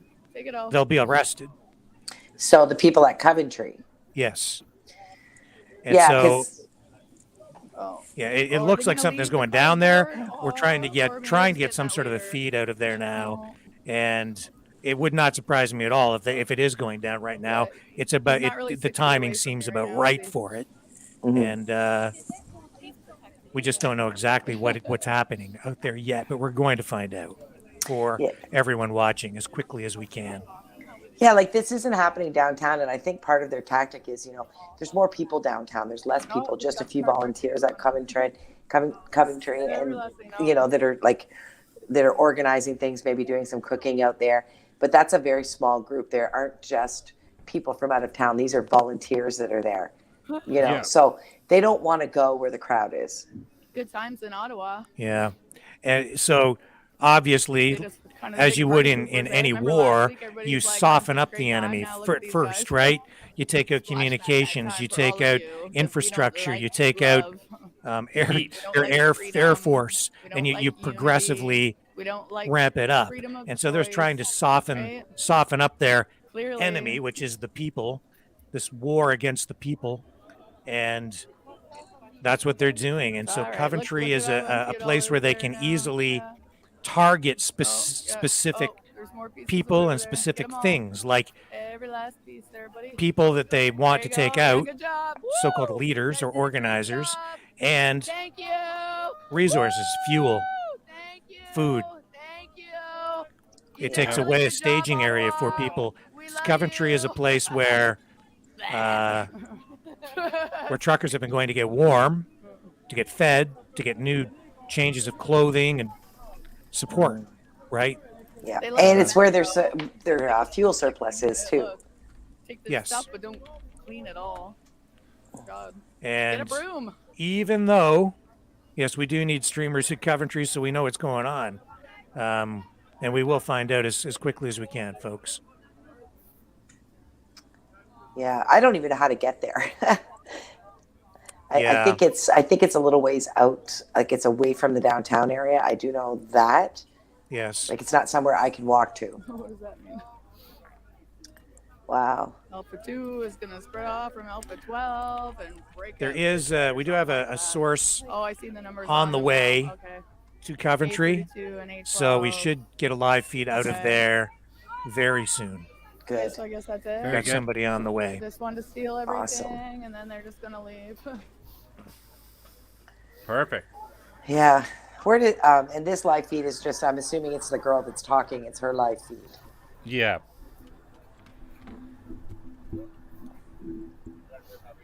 So It's shameful. this is very shameful, and what a waste of bloody time. Mm-hmm. Waste of bloody time. You know, and it's so different because, you know, in watching this, I was looking at the tone of the police officers downtown, you know, because that's the great threat right now is, you know, we're waiting for these thousands of police officers to come in and just kind of, you know, take over, arrest everyone. And so, you know, I'm trying to get a feel for what the tone is with the officers that are here right now on the ground. I don't see an influx of officers at this time, just the usual. In fact, there's less than there were on Saturday, like over the weekend, obviously, because there's less people. But the officers that are on the ground right now, still friendly, still speaking, you know, still very kind of jovial with the crowd. Like lots of people are up to them and speaking to them, thanking them for what they're doing. They're talking still about how peaceful it is. So it's almost like it makes it really difficult to really comprehend that there are police coming with a vengeance to arrest, to bust it up, you know, and if these police officers that are on the ground now are aware of it, they sure have poker faces. So yes, it's really difficult. I did speak to one officer. It was a group of OPP, and I said to him, you know, I was talking with him the usual, you know, how are things going, and I said, where are you from? And he said Windsor. He's a Windsor OPP, and he pointed to his buddy. He said he's London, and then he went on to name the rest of them. And I said, Windsor, there's a lot going on in Windsor right now. And he said, yeah, I don't know how much longer I'm going to be here because of what's going on in Windsor. So I haven't had a chance to look at anything from Windsor. And Yeah, so, we do. I do have some video that I have queued up. I'm hoping we can get to it. I know. I guess we'll have to walk down the street to go to Yeah, another so Windsor's barbecue. been blockaded Get since ourselves- last night. It's my Yes. understanding they stayed the night in their vehicles. Oh yeah? Yeah, some. Yeah. There's nothing going into Canada right now. Stellantis automotive plant had to close their Stellantis, shift. yeah, Stellantis.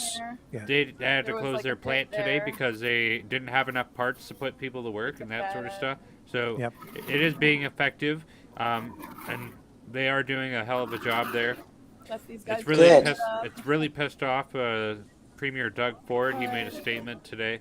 Well, He's not I'm gonna take a not little happy. break now. But And, that's a good I'm thing. sure That's there'll kind be of some more going on. So.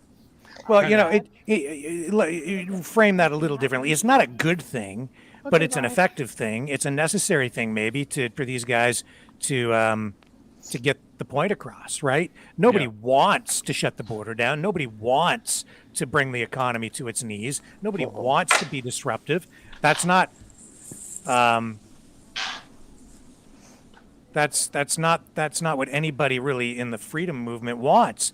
But the government isn't really leaving anyone any choice. Protest is the only avenue that's been left open, and these are forms of protest, like it or not. And it's been a long time since that border has been blockaded. As I told you before, I covered those blockades back in the early 90s, and they were highly effective. They put huge pressure on the government back in that day. This goes back to 1991. You want to apply pressure to the government? Block the border points like they did, and you get their attention real quick, because the big companies, corporations like Stellantis, which is the Chrysler plant in Windsor, they get shut down. And not just Chrysler, not local, it affects grocery stores, can't get their goods. Every factory, everything that, all kinds of goods that flow over that border. $400 million a day. $400 million a day in trade crosses that bridge alone. So you shut that down, you're going to get the attention of government and big companies. Now, you can protest in Ottawa till you're blue in the face, but you'll never put that kind of pressure on the government, because you put pressure on the corporations, they're going to put pressure on the government to come to a resolution. Now, the resolution might not be what you want, because of that kind of money at stake, they're more inclined to go in and clean you out. But I saw how they handled it back in the 90s. Police were very responsible. And from what I understand, Windsor police have been very good about respecting people's right to protest. And they've been handling it in a very good way so far. They're a good police service. What we're seeing in Ottawa is unprecedented. And I would say it's a much heavier hand than people are used to.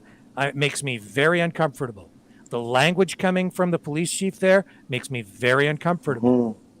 And go ahead, makes Carla. a lot. Well, he just makes a lot of people uncomfortable. Like being right here in Ottawa, every time I hear more things that he's saying, I'm like, yeah, I almost feel like he would like to incite violence. I don't doubt it. His language is clear. Yeah, that's probably one of the better assessments that I've seen about it. I also seen that there was a here. Hold up. I'll get back to that statement in a second. You guys go ahead. Sure. Obviously, Brendan's chasing something down for us here, but yeah, the Prime Minister's language has been incendiary, divisive, laced with hate. He's been spewing hate, using the unvaccinated as a scapegoat. Now using racist truckers as a scapegoat for his failures. Yeah, I think you're right, Carla. I think that he would like it to get violent so that he can then point his finger at the racist truckers and see, I told you, racist, violent truckers. They're trying to provoke a response. No question about it. And it makes me very, very uncomfortable. They've politicized the police services. What haven't they politicized, honestly? Yes. That's been the problem from the beginning. They've been politicizing a pandemic, using a pandemic for their political purposes. So, go ahead, Brenden. If you guys want to know how slimy the police chief of Ottawa is, he's currently doing a lawsuit against a magazine in Ottawa called Ottawa Life magazine. And inside of this magazine, it details quite a bit of things that I'm not really going to be able to share with you. But all you need to do is Google Peter, what's his last name? Slowly. Peter Slowly, Ottawa Life magazine, and you could read the scoop for yourself. But he's launching a lawsuit against this magazine because he doesn't like what they have to say about him, and it's hurting his feelings. Well, Wow. he's saying that they're slandering him, right? And yeah, I don't have all the details on what those articles were, but it is now a fact that he has sued the magazine. But that's because the magazine has been very critical of his actions as police chief over the last few years, critical of the police service itself and the way that they've been handling. Critical of the police board, which one Yeah. of the things that he said about the police board inside the magazine was that the police board has a habit of Yes, more it or is, Lawrence. less having taking orders from the police chief as opposed to the other way around, like it's supposed to work, is one of their major criticisms in it, which I believe I'm able to state that because it's just the opinion of the magazine that was written. So if that is the case, like with what we've seen over the past few days, with the city and the police chief going to GoFundMe to shut down the Convoy to Ottawa 2022 $10 million funds, that could make a lot of sense. So it seems to me like there's been a lot of doo-doo around this police chief in the past, and some of the things that have happened in the past couple of weeks is pretty telling that he's probably not after anybody's best interest but himself. Well, we can't make many statements regarding the circumstances surrounding his lawsuit. I didn't. I didn't say anything but I that will isn't say published. this. I will say this. Police chief slowly has damaged the relationship between the Ottawa Police Service and the public. You can see that here tonight in the comments that people are making. He has been ineffective, in my view, as a police chief. As And a his de-escalator. yes, he, instead of de-escalating things down there, he's been an escalator. He is basically attacking these protesters. This is an unprecedented protest. This is not a regular kind of protest. This has formed organically. He doesn't understand that. He's allowing himself to be manipulated and used as a tool by the mayor of Ottawa, by Justin Trudeau, and possibly by the premier, certainly by senior levels of government. He's allowing his police service to be politicized. And other police services are throwing their support behind this. It's a dangerous and slippery slope. And it's unfortunate. It hurts my heart because in Canada, one of the cornerstones of our democracy and free society has been police services that people have come to trust and put faith in a way that you don't find in other parts of the world, where people feel safe because of police, not threatened by them. And now what we have is just the opposite. We have people down there who are fearful of police, and yet still saying that they love them and are embracing them with kindness, even as they take their food and the fuel to keep them warm at night as they fight for Canadian freedom. These are freedom fighters, and they are facing anti-freedom forces. The government is working against the people down there. And a little bit of compassion, a lot of compassion and understanding is what is really called for down there. Not force, not brute force, not police in riot gear. You want to send cops down there in riot gear? Keep them at bay. They should be down there just making sure everyone is safe, not going in and taking the fuel. Let the politicians deal with that. That a political solution is needed for that, not a policing solution. You do it this way, it'll be a stain on you, your police service, and Canadian history. It will be your legacy. That's what we're getting. This is how you will be remembered.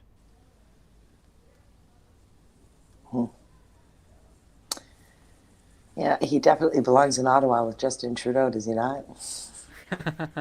Well, we're seeing cracks in the dam with regard to Trudeau now, because we have at least 2 MPs who have broken ranks within the Liberal Party now.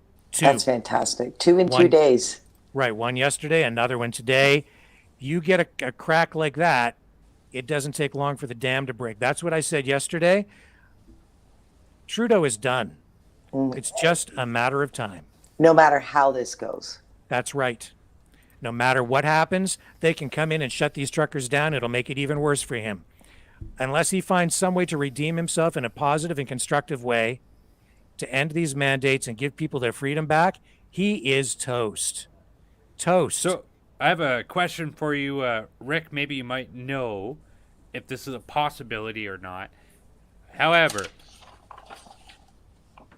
if Justin Trudeau kind of continues this way with his dissenters in the party, or say they get kicked out from the party, say 3 or 4 of them, or even 5 of them get kicked out of the party, is it possible that they cross the other end of the aisle and join the Conservative Party, giving them a slight majority, possibly even the government?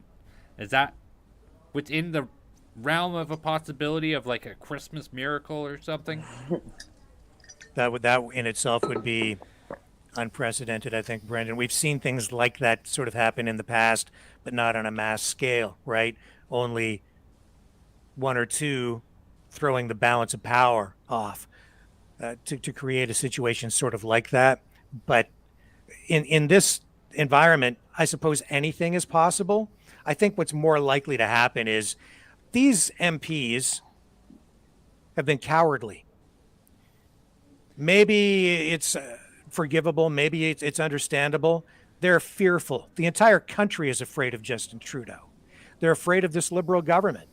They rule with an iron fist, and they have been ruling through fear, scaring people with the virus and taking that to an even further length with his hateful rhetoric and threats of punitive damages. Don't get vaccinated, lose your job.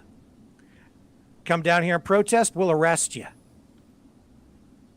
Come down here and hang out, we're going to take your food and your fuel, we'll freeze you out. No aid, no comfort to the enemy, no way, no how. He's stepping on people's necks with his boot. So make no mistake, he rules within his party the same way. He's got that name, right? He's political royalty. Who would oppose that? Especially when he's so connected internationally now, and he's become this little puppet for these global puppeteers. He's clearly not working in the interests of Canada or Canadians. No. And he's been giving away Canadian taxpayer money to other countries and his international elite friends in the hundreds of millions of dollars since taking office. Hundreds and hundreds of millions of dollars every year. He says Canada is the first post-nation state. And so what are we seeing here in Canada tonight? We're seeing his government opposing the people. He has no regard for real Canadians, truckers, farmers. And I was thinking about this further today. They keep using this term racist. It's become so generic that when these people are using the term racist, they don't even really mean like racist like you and I or regular people would think about racism. To them, it's just like, you're just scum. It's not even about race anymore. It's not about color. That's why you can be black and be a racist. You can be Muslim and be a racist if you're on the wrong side of the political fence for them. A racist is now just anybody opposed to Justin Trudeau. That's why he stands up there and says, we got a bunch of racist truckers. And now you got farmers down there, so now you got a bunch of racist farmers. Anybody is just a racist to Justin Trudeau if they oppose him. A fringe minority, people with unacceptable views. And you know what? These words are very powerful words. At least, you know what? They used to be powerful words. But we've taken them and we've cheapened them and we over-broadened it. Well, it's diluted, right? Absolutely. Diluted it. Yep. Because he's using it for political purposes. Well, not only him, but the entirety of the left. Everybody is an alt-right racist. Like, these are...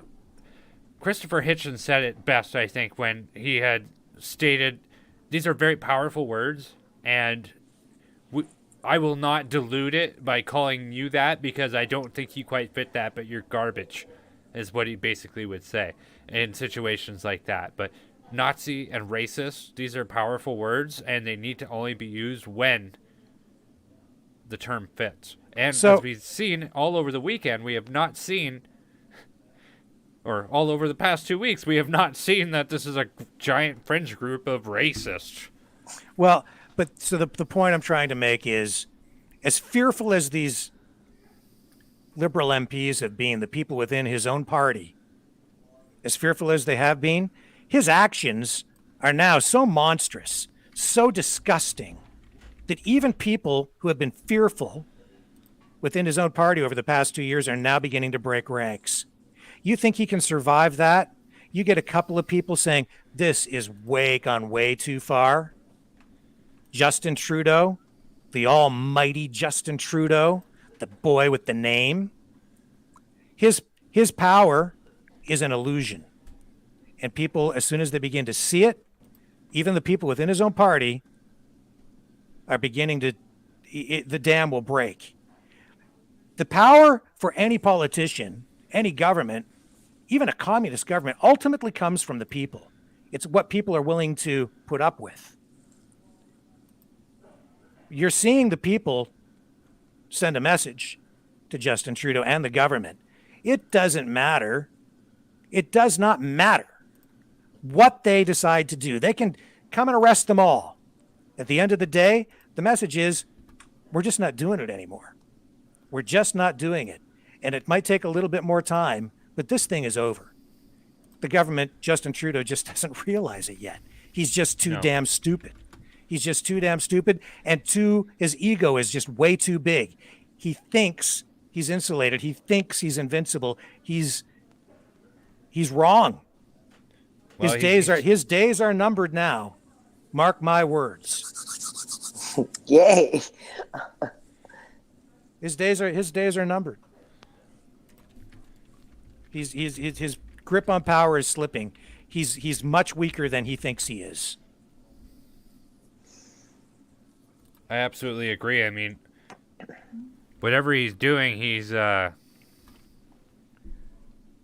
it to support his World Economic Forum buddies, and you could really kind of tell he knows his grip on power is like gone, but he's just hammering down even harder with each passing moment.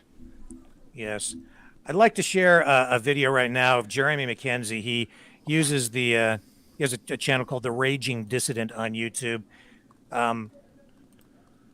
He's down there in Ottawa, and he has been at Camp Coventry. This is just a little video from earlier today, and he speaks to some of this in this video. Hey guys, just finished a podcast with the Speak Truth Without Fear podcast. So Jordan Sarmo and Ross the Boss. Thanks a lot, guys, for that. I just want to clarify or something, or maybe elaborate on something. Regarding the video I did a little bit earlier. All of that I stand by. I believe that to be true. I also believe that there's a lot of us down here. A lot of us are down here for the right reasons. And we believe in what we're doing. We didn't elect anybody. We didn't choose any leaders. Nobody speaks for us. Nobody's making decisions for us. And the fact remains that millions and millions of Canadians support this movement. They support us. They're supporting us. That's why we're down here, because we're done. We're not doing it. We're not doing the mandates. They're done. We're not doing the passports. We're not doing the testing. All of it. It's the same. Get rid of it. Coast to coast, city to city, province and territory. and give everyone their jobs back that has lost their jobs as a result of these passports, as a result of these, these protocols, these authoritarian measures, and no one is going home until that's done. Period. So I don't care what politicians, what political parties you want to try and subvert. You want to try and get in here and you want to try and sink your hooks in and try and do your messaging and try and blame the liberals or blame the... This isn't about politics anymore. This is about human dignity. This is about our lives and getting them back. And if you think that you can insert some people in here and do some kind of messaging campaign, you think you're going to ride this wave? You're gonna jack the steering wheel from all of the people that have worked on this, worked at this for years and sacrificed and suffered to bring this to fruition, to bring this to where it is. If you think you're gonna just take the steering wheel out of these truckers' hands and drive it down to election lane, you got another thing coming. Nobody's going anywhere. We're not leaving until we get what we want. And we want the testing gone, the mandates gone, the passports gone, give everyone their jobs back. And until then, the honking will continue until freedom improves. There's a lot of people down here. I'm just one of them. There's a lot of people down here with influence. We all know each other. We all talk to each other. There's no king, there's no boss, there's no governor. There's no ruler, there's no leader. All of you are in charge. You're all here because you decided to be here. You're all supporting this and being a part of this because you decided to be, because you know in your heart that this is something that you needed to do. It's what you believe in. And no one can tell you where to go or what to do. They can't tell you to go home if you don't want to go home. And they can't tell you to stay away if you don't want to stay away. You have every right. You have every right to be here, and you have every right to voice your concerns, and you have every right to be heard, especially after what you've had to put up with for the last couple of years. 100%. Let's go. What do you think? Well, I agree 100%. And that is the tone. That's the tone among the truckers. The truckers just weren't interested in being interviewed. They had a discussion about being interviewed and, even for lives, just with the people that are walking around as well as the media, just because there's just too many falsehoods out there. There's a lot of false information circulating, but he was willing to tell me, like, look, we're not going home and it doesn't matter. Their plan is they're just going to lock themselves in their truck anyway when they come to arrest them. People like me, I'm not going home. Arrest me. I don't care. Right. Yeah. It's what I'm going to do. They have to drag me out. Yeah. And what do you think of his comments saying, it's not really a political thing. And he's sort of taking aim at these politicians who are trying to align themselves with the movement to score political points with their eye on the next election. Well, and I mean, we've seen it happen, right? Like, I mean, for 2 years, they all sat, not a word from any of them. And then as soon as the truckers came to Ottawa, as soon as they saw that we weren't a fringe minority, suddenly everybody's speaking up and everybody wants to save us. Everybody wants to end the mandates, and they talk about how disgusting and how ridiculous they are. Where were they 2 years ago when they could have stopped it? They've had 2 years to stop it. I don't have any respect for these politicians. I'm grateful that the Liberals are speaking out against Justin Trudeau. I'm grateful that the Conservatives are speaking out against Justin Trudeau. I'm grateful for all of that, but it's just a little too late. Yeah. That's how I feel. I feel much the same way when this trucker convoy began, and then the momentum started, and even other people, right? Just people in general who had been so pro lockdown, pro mandates, and then now they're changing their tune. Honestly, I wanted to just grab them and shake them, right, and go, "Where have you been?"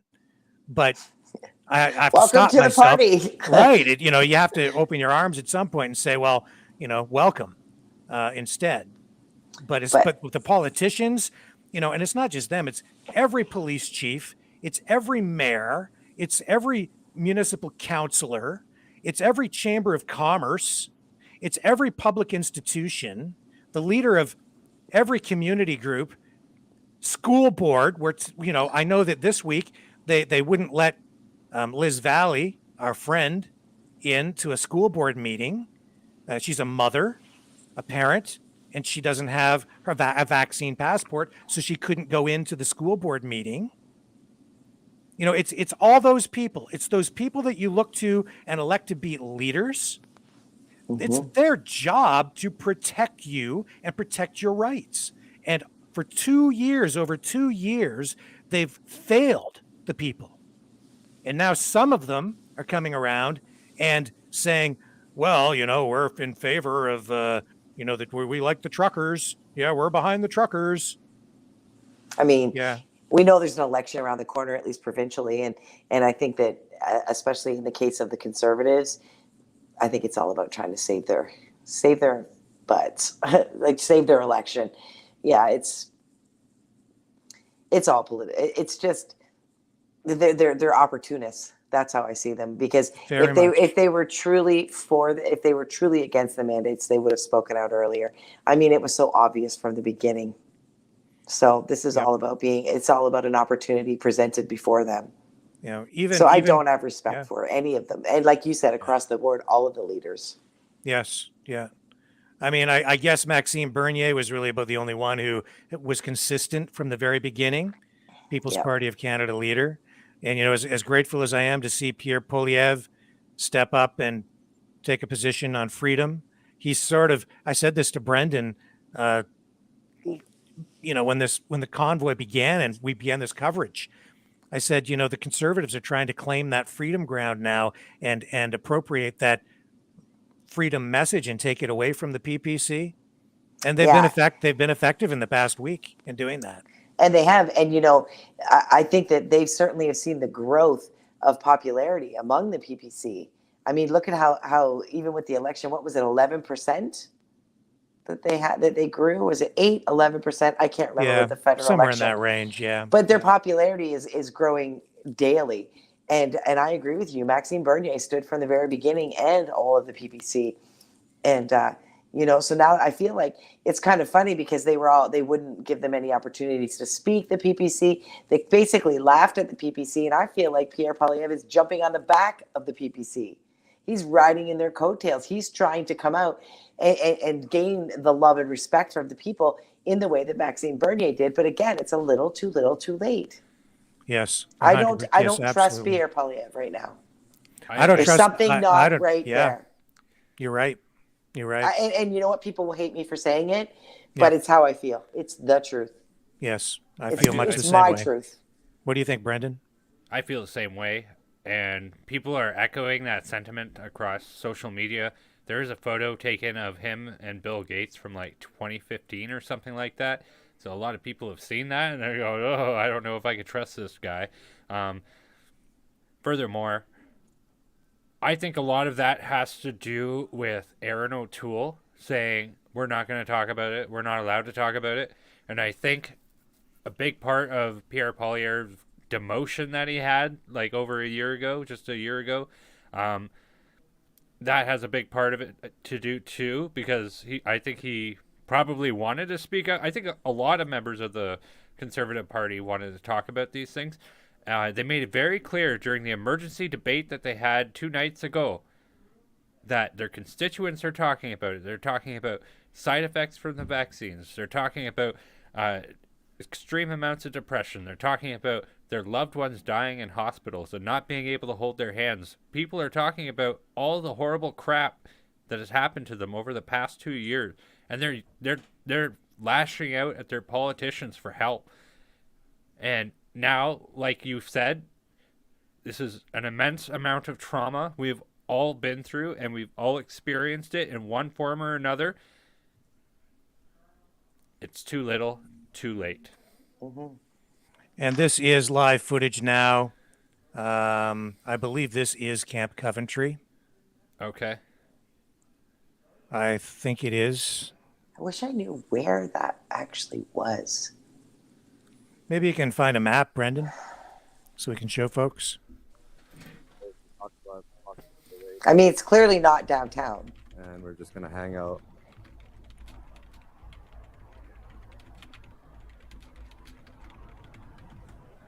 But I'm not sure how long I'm going to stick around. I'll just see what Jeff has to say.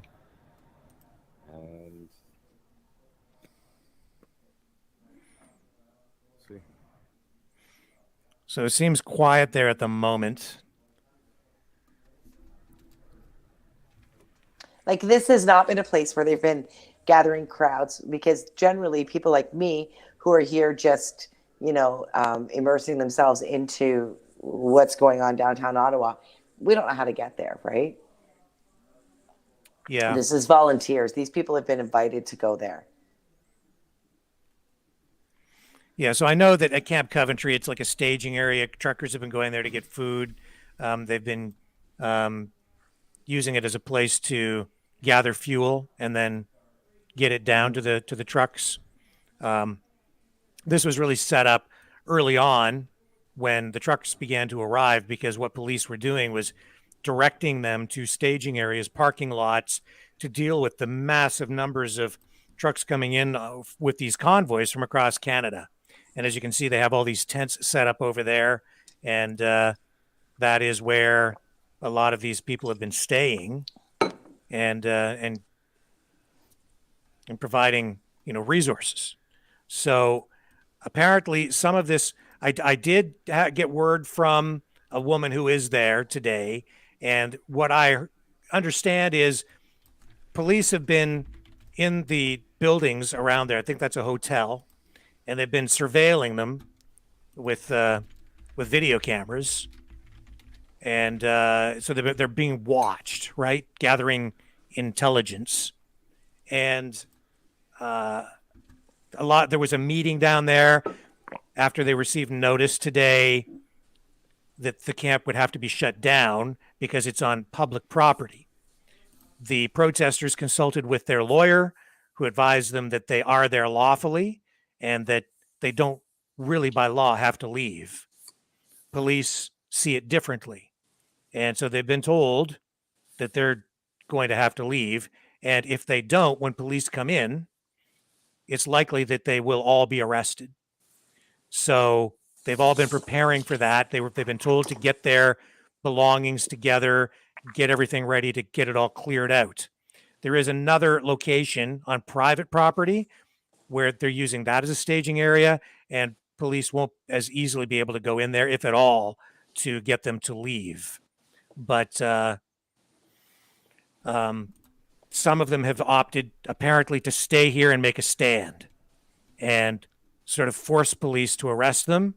And if police do come in and do this, we're told that they will not resist. They will remain peaceful, and they'll just allow people to do what they're going to do, knowing that when they're taken to these processing centers that they have set up, these mass processing centers, that it's their view that they really haven't done anything wrong, that they are acting lawfully, and that these charges won't stick anyway. That's what they're saying, that they're not even going to stick for 4 hours. They were talking about that on the main stage today. With these arrests, they were saying, even just to the general protesters like myself who are there, who are not truckers, if we get arrested, to do exactly the same thing, be very cooperative, give them your ID, be respectful, be polite, know that you will probably be released before you're even processed because it isn't legal. And down here, I would say, and this is just my observation, this is an easy target for police, because pretty much everyone here they know is involved in the freedom movement in one way or another, and the freedom protest. So these anti-freedom forces, when they come in, they can go in here and be confident, after surveilling the area, who they're dealing with and who they want to target and what they want to do and what they want to confiscate, because it's a contained area. But you get downtown and it's a little bit different, because you have local residents milling about, people who live down there, people who come down there just to go shopping, other people are down there for work. Plus, then you have all the protesters, but you have all these people mixed in. So police have to be very careful about kettling people, as it's called, kettling, or surrounding them and then corralling them. And corralling was the word I was thinking of. Yeah, just corralling them. That's right. And then just starting to arrest people, en masse. So that's a different story. Plus, you're going to have kids down there, right? Especially on the weekend, because it's been like a festival as much as it has been a protest. There were so many kids there even today. Yeah. People are pulling their kids from school to go. Brenden, go ahead. they're reporting that there's about 100 families that are with the convoy itself. As we may have seen today with different reporting that the Ottawa police have gotten CAS involved, stating certain safety concerns with children sleeping inside the rigs, etc., etc. One of the things that they're going to try and probably look at doing is extracting the kids before they go in and do anything too forceful. In regards to, is this Coventry here?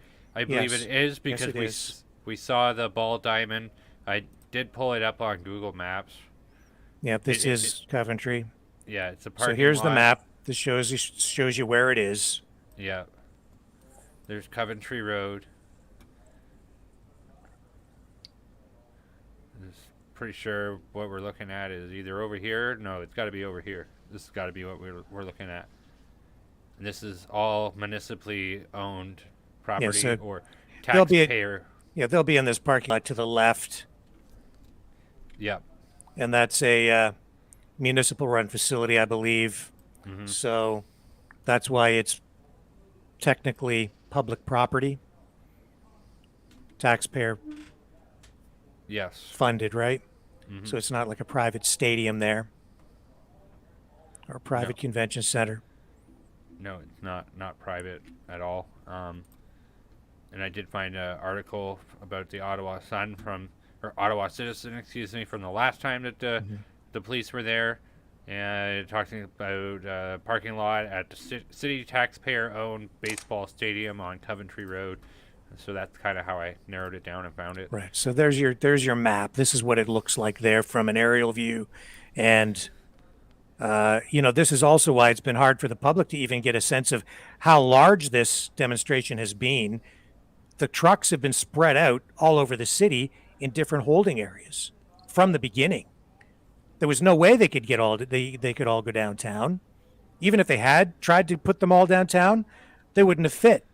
No. There were way too many. So when the media keeps going on about, it's only a couple of hundred trucks, no, there were thousands and thousands, but they have been parked in parking lots all over Ottawa. And they're still here. Yes. Yeah. I've even gotten word today. So the police, the Ottawa police, made a statement today that a lot of these trucks have taken wheels off their trucks so that they can't be moved. They have drained brake lines, which is also makes it impossible to move the vehicles, things like that. So something tells me even if you get rid of the protesters, it's going to be a long time coming to get rid of the trucks. Right. Very I difficult. did see them with the wheels off. It was a few pickup trucks that I saw that way, but then now I'm starting to notice that there are wheels off the pickup trucks or off of the transport trucks even downtown. Yeah. So yeah, they've got a real mess on their hands, that's for sure. Let's go back to the live stream from the from Camp Coventry in Ottawa, where we've been told something is going on there, and but right now it looks like it's all quiet. So in that first live when I jumped on, it looked like they were taking wood. Yes. Yes. Wood. So not food, fuel this time, just wood. Wood. And food. Wood and food. Wood and food. And I know that police have arrested people for taking food in. I know at least one trucker provided a story where he said that he was there was a woman, and I think it was another trucker, and she said, "Don't worry, I know that you hurt his leg or his back or something," and he slipped on some ice, and he said that she was going to go and get his food because he was going to walk up the street someplace to get some food. And she said, "No, I'll go get it for you and I'll bring it back." So she walked up the street to go get it for him, and she didn't come back for hours. So after about 6 hours, he found out that she'd been arrested, and she was arrested because she was walking back with the food, and an officer said, "Where are you taking that?" And she said, "I'm taking it to my buddy who's in the truck up there." So she was arrested for aiding and abetting. And that happened where? Downtown Ottawa. Downtown. Yeah. So I really want to know who these police are that are doing that, because it's just, like I said, the police that are down there must have a poker face, unless there's groups of them that are watching for just those things, right? Well, the people there need to remember that police, they'll smile and they'll talk to you and they'll keep it very friendly. It's in their best interests to do that. They don't want anything violent. They don't want to be confrontational. They just want to keep everything on an even keel. But they're working. Right. And if they're told to gather intelligence, they gather intelligence. If they're told to enforce a law that says, you know, anybody wearing a blue sweater gets arrested today. And here's the law that we say, this is the way it is. Those cops go out there, they've got marching orders. They either do what they're told or they're insubordinate and they could lose their job. So they're going to do their job. Right. They're not there to be your friend. They're there to do what they're told. So if an officer is arresting someone for bringing someone food, that's on the chief. But the officer too, I mean, as I said yesterday to Brenden, I think we've been maybe a little too charitable with some of these police officers, because I know that they're standing there smiling, but at the end of the day, they do go down there and make the decision. Do I follow through with these orders, even though they might not be lawful, or do I do what in my heart and in my head, do I do what I know is right? It's a difficult place to put a police officer. How do they sleep at night? You know, and you hear people saying that about them. How do they sleep at night? And honestly, how do they sleep at night? You know, a lot of them just justified saying, well, I'll just go down there, I'll do my job. They can deal with it in the courts. And then they feel like they've washed their hands of it. Okay, well, I arrested the guy, but he'll have his day in court. And if it's not the right thing, then I guess they'll just deal with it then and everything will be okay because the court system will hash it out. But it's a cop out, okay? Because in this case, this is political warfare and they're using lawfare as a tool, as a weapon against these citizens, against these Canadians. It's the government using lawfare. It's not even if it's a law, if the law is lawful, it's not even if the government's acting illegally, they don't really care. It's about harassing these people just to get them the heck out of there. And if the charges don't stick in court, by the time it's dealt with in the court, the government already got what they wanted. Plus, they've already punished the person because they've had to go to court, get a lawyer, they lose time at work, it costs them a whole lot of money. The government has virtually unlimited resources, but you as an individual, if you're charged, you don't. So all they have to do is charge you, and you've already been punished. All they have to do is haul you off to jail, and you spend a few hours in jail, you've already paid a price, right? Even if you haven't done anything wrong.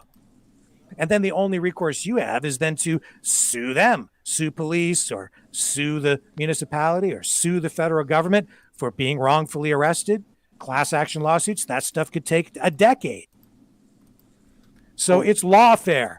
Sometimes it isn't, that something is lawful. It's just about using the law as a weapon to make arrests, to hassle people.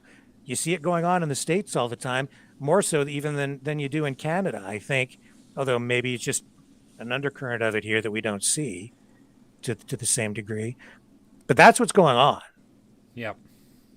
Yeah. Yeah. I don't think this police chief is going to have his job for much longer after all this is said and done. It depends on who wins. It depends on who wins. That's what I was thinking. We can only hope, right? But I mean, this really, it just can go any way. One person I know who probably won't have his job is Justin Trudeau. It's not looking good for him. I don't think so. Because no matter what happens, I think he's damaged goods now. He's treated people so poorly. He's handled this so poorly. Well, and even the elitists must be irritated with him. I mean, come on, they had a common agenda, and look what's coming. This began in Canada, and it's going throughout the world. It's going into their countries too. Yes, you're right. They probably Some are of the very other world irritated. leaders. Yeah. It's like, hey, fancy stock boy. Yeah, What are you can't you- doing there? Can't you control your peasants? Control your people, Justin. Yes. He's really in a rock and a hard place. He is. I'm grateful. I'm glad because you know what? That's where I was when I had to make a decision to stand up and lose my job. So Yeah. I like seeing him there, and I know that makes me not a very kind person, but sometimes karma comes around, right? Well, in the case of someone like Justin Trudeau, he deserves what he gets, in my view, largely. I don't wish real ill will on him, but he isn't deserving of the position or the power that he has right now. And the people are suffering because of it. So we have no choice as people. We have to take steps to remove him in a proper manner, in a democratic and lawful way. But we have to apply the pressure because he's not acting in the best interests of the people. I don't think he ever intended to. It's just his poor leadership is kind of shining through, and he's paying the consequences for it at this time, right? Yes. Yes. We need a kind and benevolent leader. We don't need a dictator. Canadians deserve better. But you see what we're getting. You know, and this whole thing with the CAS and the kids, holy Toledo, The damage what the that heck would are you do. talking about? The damage that would do on those children, on those families.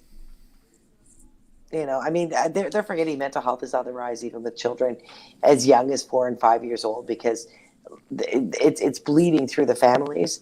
So you send Children's Aid in to a family and take these children from their parents. It's going to push them deeper. It's going to give them, post-traumatic stress disorder, being traumatized by being pulled from their parents for what? For what? Yeah. It's going to make them not trust, fearful. Oh, it's disgusting. So that they could be used as pawns in the police chief's game, so that he can knock them out, so he can go in there and take off the head of the convoy, allowing them to be more violent, more seditious, and more evil. I don't know what to say about it, but either way, like even Children's Aid Society as a whole. Like, there's another organization that's been so riddled with scandal. It was just a few years ago that it had come out that the Center for Sick Kids, or the Sick Kids Toronto Hospital, who was doing the DNA test for them and the drug test for Children's Aid Society, they had faltered on like hundreds and hundreds of tests, causing hundreds and hundreds of parents to lose custody of their children. Well, some people are saying that the truckers are using children as human shields. Okay. But that's the kind of thing that, we saw in the Middle East during the Gulf War, right? And we've seen terrorist groups do that. That is not what parents have been doing down there. The parents were bringing the kids down there because it's been like a festival atmosphere, and I'm sure, Carla, you can speak to that, but that has never been the intention. And the only reason those kids might be in some sort of danger down there is because police are coming down there with guns and tear gas. Thank you. Wow. It. Who is sending the CAS? It was the mayor or the police chief? Both the police of them. chief. Both of them. Oh, both it's of them. both of them. Unbelievable. So go in, round up the kids first, go and get all the rugrats, chase them around with a net, scoop them all up, haul them off, in the back of a CAS van, Children's Aid Society, to the rescue. Rip them from their parents. That's right, you terrorist parent. We're going to take your kids. You're not fit to be a parent. We're confiscating your children. Racist. It was only just last May where Canada was self-flagellating itself over all the atrocities that had happened in the with the Indigenous people at residential schools. And don't you think that the government would take a page out of that? So, it's one thing to use this terrible thing that happened in Canadian history and they use it to virtue signal with, but then they don't understand. Every time the government gets involved with somebody else, with its citizens' kids, terrible things happen. That's right. This They don't. is disgusting. This is just so stupid, over the top.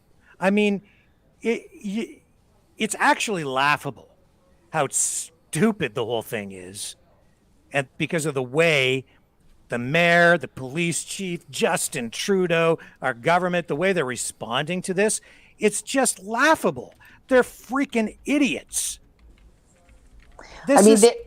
Oh, go ahead. No, you go ahead. Well, I'm just like these are the people you just named. They're basically, the way I'm seeing this, I'm just taking this picture in my mind of they're the far left, right? Of all of this. There's the police, the police chief, the government, etc. And then there are the followers of that, the media, and then the ones who are following the media. And then look at what's actually happening, the footage that I've been showing, the footage that I've been discussing. Look at the compare and contrast of the two things. We are the right, they are the left, and yet yet the message is that we're I can't even speak about it. I don't know. Just that we're terrible. I'm just thinking about the contrast between the two sides. The very thing that they are accusing us of being, they are showing their faces as such. To me, that's terroristic to take those children. There's nothing good that will come of that. Nothing. Crying children being ripped out of the arms of their parents, hauled away, separated. Kids in cages. Kids in cages. So they want to punish. They want to punish people for forming unity, for standing up and acting as Canadian citizens, and for loving one another. So this is what this is all about: is punishing, rather than just working with them. It's disgusting. And talk about damaging trust in public institutions. What do you think this is going to do to public trust in the CAS? I guess if you're a far left wackazoid and you think this might be a fantastic thing, let's go down there and take all their kids away. So maybe a small group of people might think that's a good idea. But you think about what you're about to do. You think Canadians are going to stand for that? You think about that? Take their kids away. And then send in your tactical teams with guns drawn, round them all up. Yeehaw! Wow. Whip it out. Show us what a big man you are. Whip out your army, Justin, your private little militarized police force. Send them on down there. Yeehaw. It's awful. Is it just me, or does anybody else think that the mayor and the police chief and Justin Trudeau are all working a little too closely on this issue? Like, isn't the whole part of the democracy supposed to be that these are all supposed to kind of be separate institutions? No, I don't think so, Brenden. Normally, you have to have different levels of government working together. There doesn't need to be separation. You need cooperation and harmony and efficiency. But when these, but not for political purposes per se. It's to serve the people and the needs of the people. If this was, say, a response to a tornado or a flood, then yeah, you want all these public services and these politicians and bureaucrats, you want them all working together to help people, to bring help to everyone that needs it, right? I get that, but it's like you said, it's a politicized thing. The mayor is not supposed to be in cahoots with the police chief. The police chief is supposed to be its own independent thing, because there's not politicized. There's got to be lots of times where the police chief is supposed to tell the mayor to take a hike and get lost. That's right, because the police chief has lost sight of something very important here. This is a political problem. This entire situation is politicized.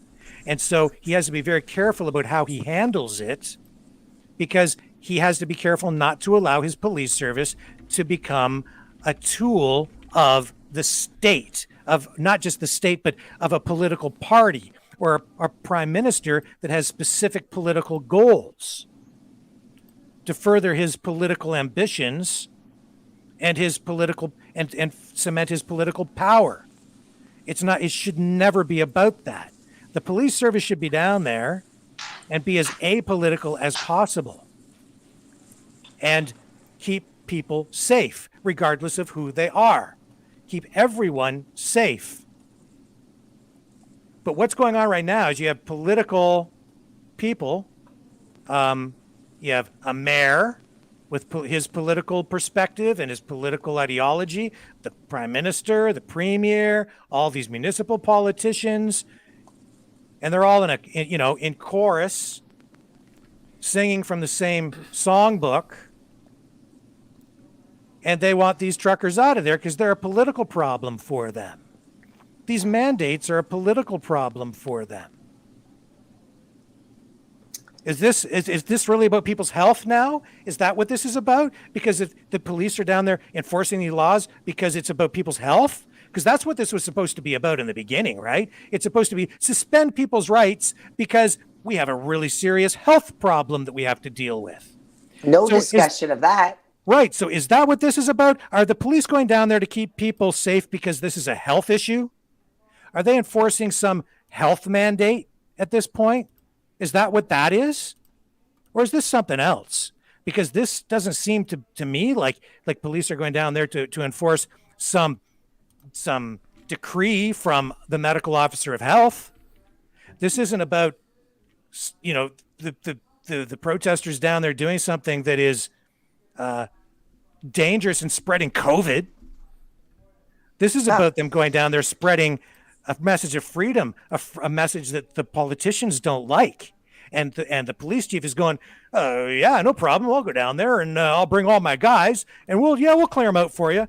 But you know what? We could use some more help. So why don't you just bring in a whole bunch more and get all your other guys with the tactical teams from all over the province. Bring thousands up here. We'll just sweep them all out.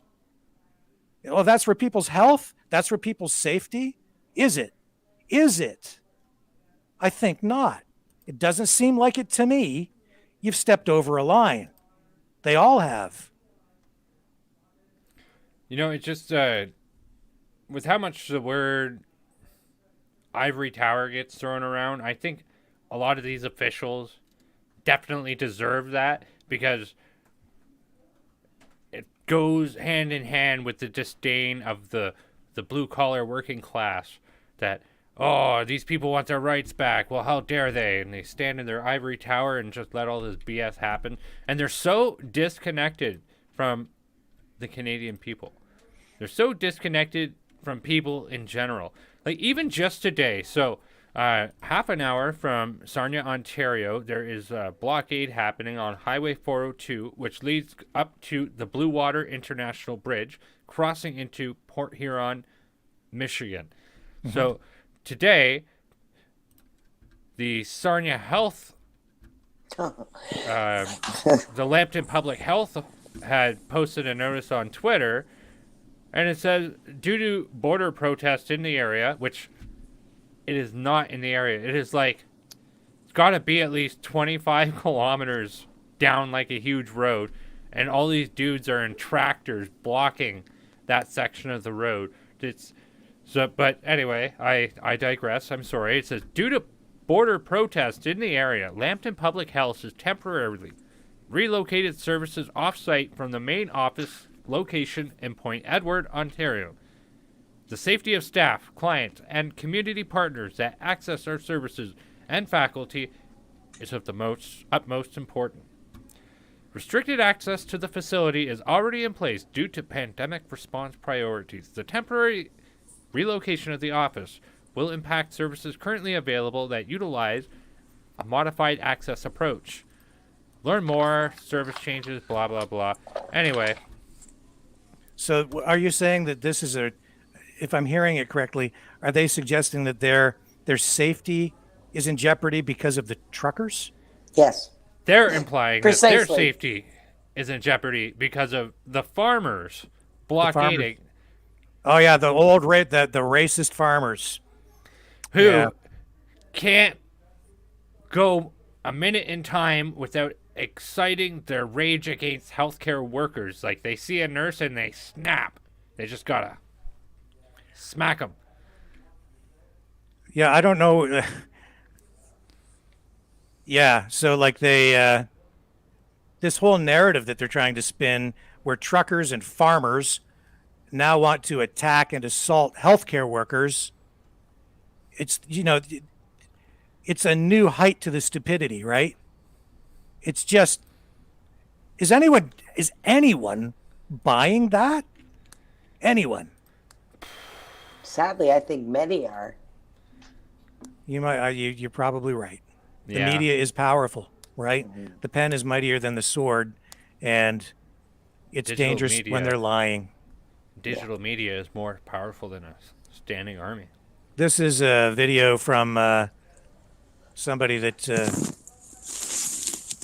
was at the blockade in the Sarnia area earlier today. We'll just let this run, and this should give you some sense of kind of what's going on down there. I think I'm not sure how much you can actually see of the actual blockade. 402 westbound towards Sarnia, and it's closed down. It's shut down. We know that Windsor and Detroit's blocked right now, and we don't. We'd prefer to keep traffic moving across the border and keep the industry working and running. But at the end of the day, we all want the mandates to drop. That's really our purpose. That's really our goals, and that's what we're here for. So we're hoping that Ottawa is talking. We're hoping that Ottawa is getting through and getting the message across, so that we can all go back to work. That's our goal. None of us want to be messing around doing this stuff. We have better things to do. So I'll just switch this camera around and show you a bit here. The front of the convoy here. Tractors behind. As you can tell, the highway's dead. It's closed, totally shut down. So we did mention that we're going to leave one lane open, but the police said, no, we're going to shut it down anyways, just for safety's sake. So anyways, that's what's happening today.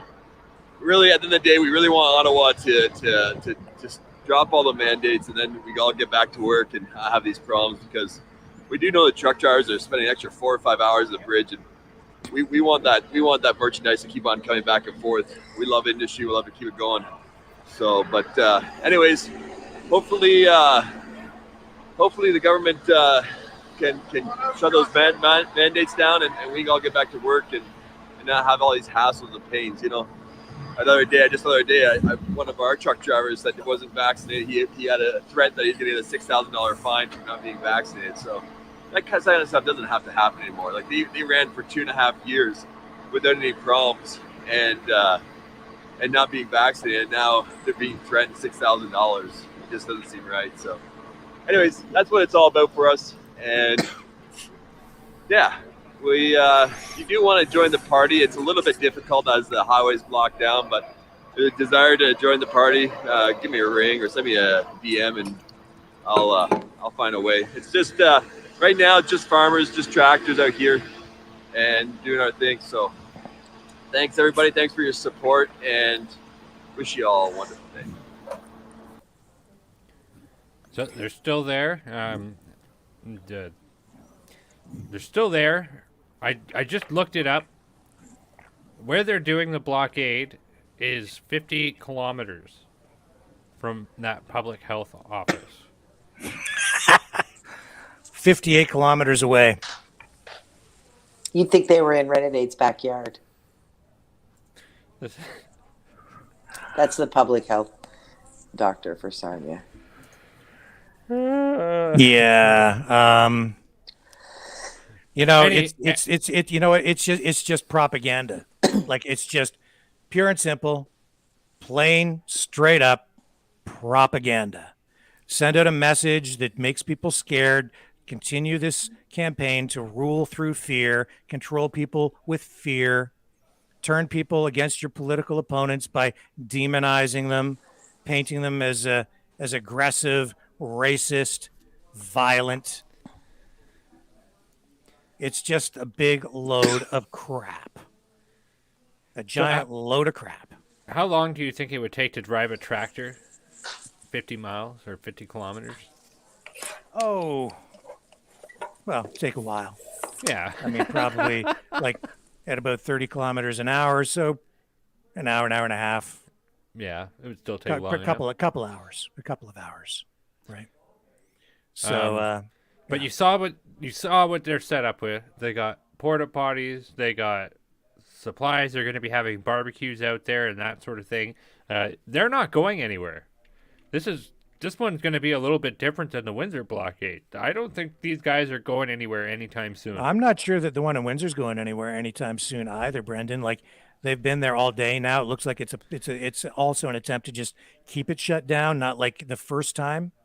Yeah. They were there all night last night too. Right. Yeah. And we do have some footage from there from earlier to just give you again a sense of what's going on. Let me see if I can find that footage for you.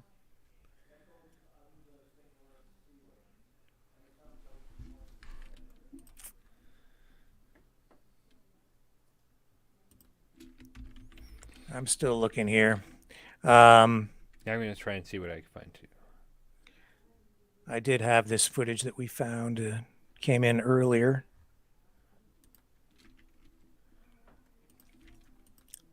Here it is here.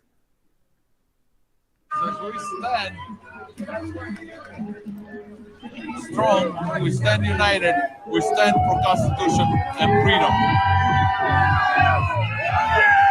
Fake media is over there reporting something else about the weather. I don't know what. Yes!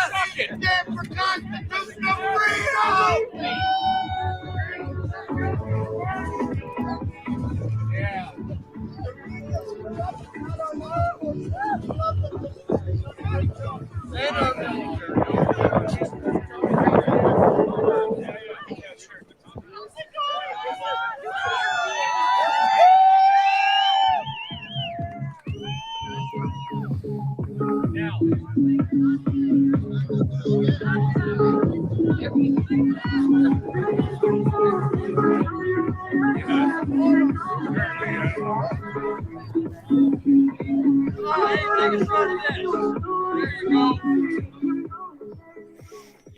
So what are your thoughts on this, Brenden?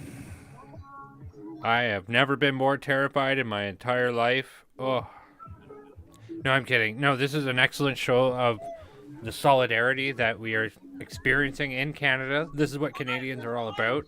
I don't think Doug Ford's is going to enjoy any of this, and it's kind of funny just because I'm recalling his statement from before that he made earlier today, and as you know, he's been very hush-hush quiet about a lot of this, right? So Justin Trudeau and Premier Doug Ford have been more or less saying it's not okay to lock these things down. It's not okay to stop people from going to work. It's not okay to do all this stuff. It's like, you guys have been doing that for the past 2 years now. You ought to know better. Like, Fuck AM 800 News. They keep lying. They keep lying and lying and lying. Can I pick your side? Absolutely. Yeah, you hear, the comments there in the background about the media lying. I think it's the worst at the national level. Locally, you do still get a lot of inaccuracy. It isn't as bad, but you just can't trust them anymore. No, you can't trust them. It's very clear in the past 2 years, they have picked a team whose team they are on.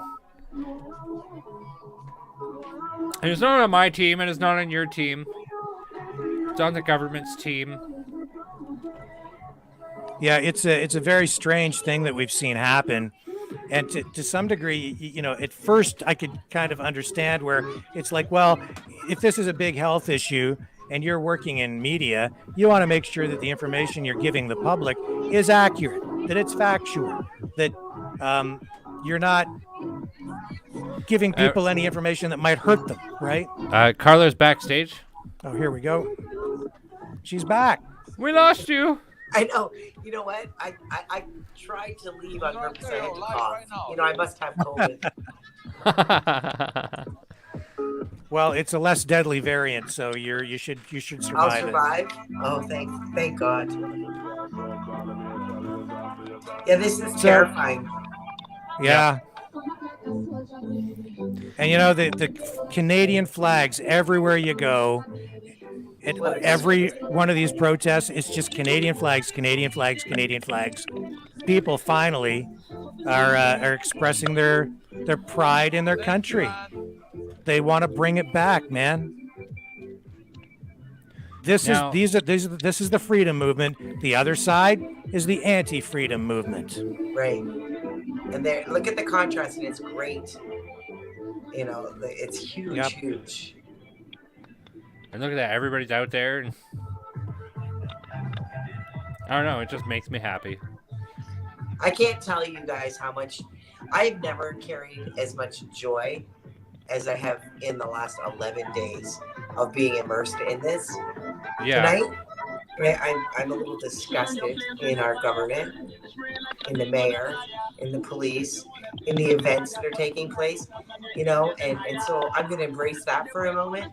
But I can tell you, they will never take away the joy that this has brought, you know. And I'm going to go back tomorrow. I might get arrested, but you know what? I'm still going to have joy. They can't destroy that. So, No. you know, in the people on the other side, these politicians and bureaucrats, like, what is it in their head? It's kind of like, are they thinking, is the police chief in Ottawa thinking it's all a trick? They're just partying down there to make it look like they're patriotic and they're just having fun.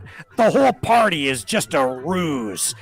We have to go down there because they're actually a bunch of terrorists. That whole party thing, it's just a facade. Don't be fooled by it, all you officers that I'm sending down there. You get down there and crack down on them because they're just partying to put up a front. It's all fake. It's a big fake party. Go get them. I don't know. Is that what it We is? must feel threatening. Somehow, you know, I mean, Brenden kind of touched on it. He was a little bit leery of the closeness, you know, between Justin Trudeau, like the camaraderie between Justin Trudeau and the police and the mayor.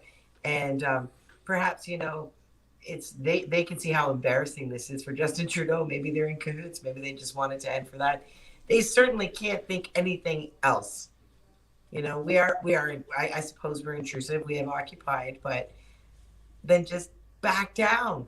Join our party. Come down. I wish he would come down. He could bring freedom socks. Imagine what would happen if Justin just came out, right, and said, "Here I am, guys. You know what? I'm sorry." Yeah, I'm sorry.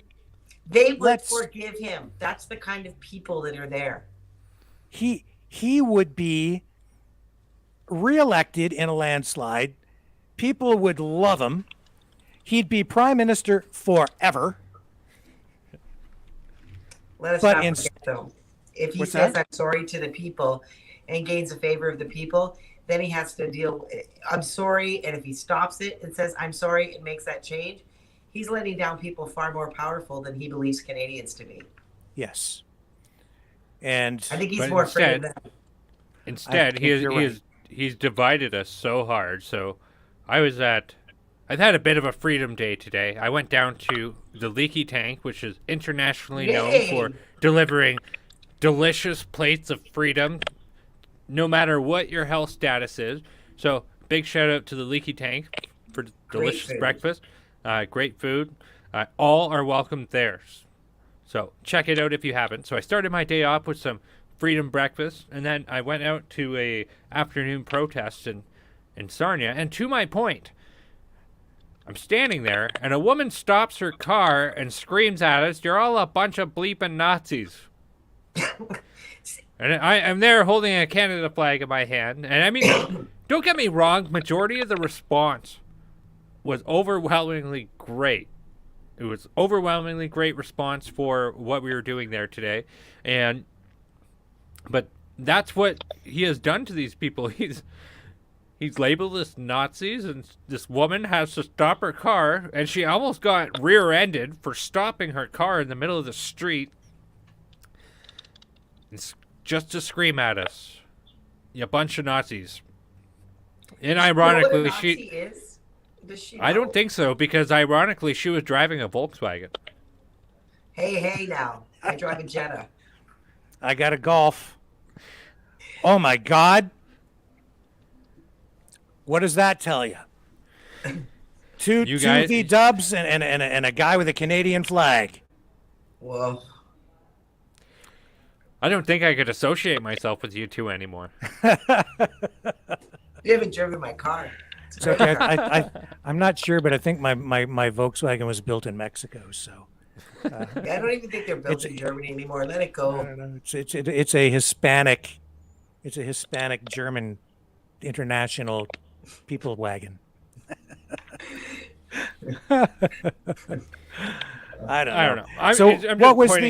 What was the like? We really didn't get a sense from you what you experienced down there today, though, Carla. I mean, and we need, just before we do that, I need, we were kept talking about how something was going down at Coventry. We got you live footage from there. Thank you, Ottawaks, for doing what you're doing, and the footage that you're sending in, and it just shows, like, even though all these people were telling us something was going on down there, it was all quiet. So we need to be careful about rumors and things that people are saying, right? So let's find out from Carla what really did happen downtown today. What's happening on the ground there? So, I mean, on the ground, we had a lot of families. Again, today people were taking their kids out of school because they wanted to, they thought that it was more important that they saw this than went to school. So there's lots of, I got a lot of live footage of young families. There was so much food down there today. I know I keep talking about the food, but the food game on like downtown is getting bigger and better all the time. So you know what I had for supper tonight? I had pierogies, mashed potatoes, and vegetables and chicken and gravy all in one thing. Like, oh my. I've been literally eating granola bars, just eating garbage that I brought from home like that. And to eat that meal was amazing because you felt like you were eating it with family. The vibe was the same, all about patriotism, all about love. The stage had several speakers. Today they had a group from, I just want to kind of give these guys a shout out. So it's www.real.not.rare. So it's kind of a Canadian, it's our newer Canadian version of theirs. So we had people speaking for telling stories of people who've had vaccine injuries and, adverse reactions, things like that. So that was kind of a moving speech when we talked about that. But I really encourage anyone who doubts that there are adverse reactions to go ahead and go on www.real.not.rare. Is that .com or .org? Oh, sorry, .com. Sorry. .com. Okay. Yeah, and so because it was moving, it was so different from any other speech. You weren't hearing the clapping and yelling of freedom. It was dead silence, and it was tears on people's faces. I got the link in there if you wanted to show that, Rick. Sure. Or not the link. Sorry, go ahead. Yeah, and so we saw that, and then, but people were really talking about the food. It was like it's almost every 500 feet you walk, somebody's got a tent of food, and these people are getting, like, these are being donated from communities, right? A lot of them are churches, but some of them are not. It's just communities outside of Ottawa have gathered together and donated massive amounts of food, like breakfast, lunch, and supper. And it's like going into a restaurant. It's restaurant quality food. We're not just talking hamburgers and hot dogs, guys. We're talking, like, one lady was making French toast at breakfast. They're making these bomb egg sandwiches at breakfast. Lunch is usually hamburgers and hot dogs, but then there's these other meals. So people are really talking about that. And someone really impacted me when they said, you know what, when I come and get this food, I haven't been able to eat with my family since, all the division started. And they said they haven't had a family dinner, and to stand there in the cold in Ottawa, downtown Ottawa, with all of the people, she felt like she was having dinner with family. like Sunday dinner with family. So that was really moving for me. Fox News was there tonight. They made a big show. Fox News came right down to Metcalf Street and the corner of Metcalf and Wellington, which is basically in front of what I've been calling the square. It's where their stage is. They were standing right there, set up, and they gathered quite a crowd. At first, I think the crowd were a little bit leery and reluctant, and just they had everybody had their cameras out. They were, going to catch them saying something wrong, mainstream media. But I think that Fox News has actually gained the respect of the people from the convoy, the people who are supporting this, because they're kind of giving the real story, right? And also, they came a long way. I mean, this isn't just a Canadian. They came from the U.S., right? And they did a really good job, Fox News. So I'm going to try and catch later, whatever she was doing, like whatever they were reporting. But the important thing to know is Fox News came right down onto basically what you would want to call ground zero, in and among the people. They were showing real footage, whereas all of the other medias like CBC, CTV, they're all standing up on the Parliament building on the higher level behind fences with police in front of them. So that's the view that they're showing, whereas Fox News gets in with the people. So yay, Fox News. I'm just giving them a shout out because they've been really fair on this. What a contrast. So I'm just gonna add something to that, because I mean, I saw a tweet today from a CTV journalist who had stated they had to take the branding off of their van because the people in HR decided it would be too dangerous for their health and safety to drive around with CTV on the van. So the contrast is Fox News shows up down there, and people are like, "Yeah, we love this." They were, and the reporter from Fox News, when she was finished her stint, she stood and talked with the people, just as a human being. People were hugging her. It was lovely. That is amazing, and yeah. So yay, Fox News for sure on that one. And you're right. The other CTV and CBC, I think they need to be. They are probably afraid to come in because they know what they're doing is wrong, and so they are literally up on the Parliament buildings, in front of the buildings, behind the fences with the police, or with the parliamentary guards with them. So, filming from that far away, what are they actually seeing? So yeah, so I mean, you're looking. There's not as many people as there were obviously on the weekend, but as the day got on, the crowd grew a little bit bigger about mid-afternoon, and then in the evening it was still quite large. They played Nickelback. I thought we were going to lose a few, just based on that, at their dance party. But yeah, I watched that live today. That was good. The Nickelback. Yeah, you make me laugh. She knows the joke. So really what I spent the day doing today is just filming people, talking to a few people. I didn't get as many interviews in as I'd hoped to. What I was getting, though, were a lot of messages from people, just on my messenger, asking me things like things that were happening. Like there's so the tone, the key thing that I learned today is that the social media is full of fake news, whether it be from City TV, or if it's people posting personal lives on Facebook or on Instagram or on TikTok. Lots of TikToks going around saying that the whole city of Ottawa was blacked out, as far as cell phone service. Well, as you can see, I'm speaking to you from Ottawa. I was taping from Ottawa live downtown. We're not blacked out. They have threatened that it could happen. It hasn't happened yet.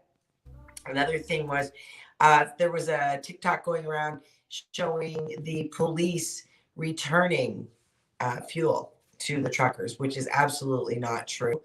And what they had, the pan of like the picture that was in this TikTok was fuel cans that were like jerry cans that were lined up and piled up. Actually, and so the person who was doing the TikTok said the police have returned the fuel to the truckers, which is not true. What it is it's empty jerry cans that are there. I've seen a lot of articles like that today. Pardon? I saw a lot of articles about that one. Yeah. Yeah, About the jerry can. Yeah.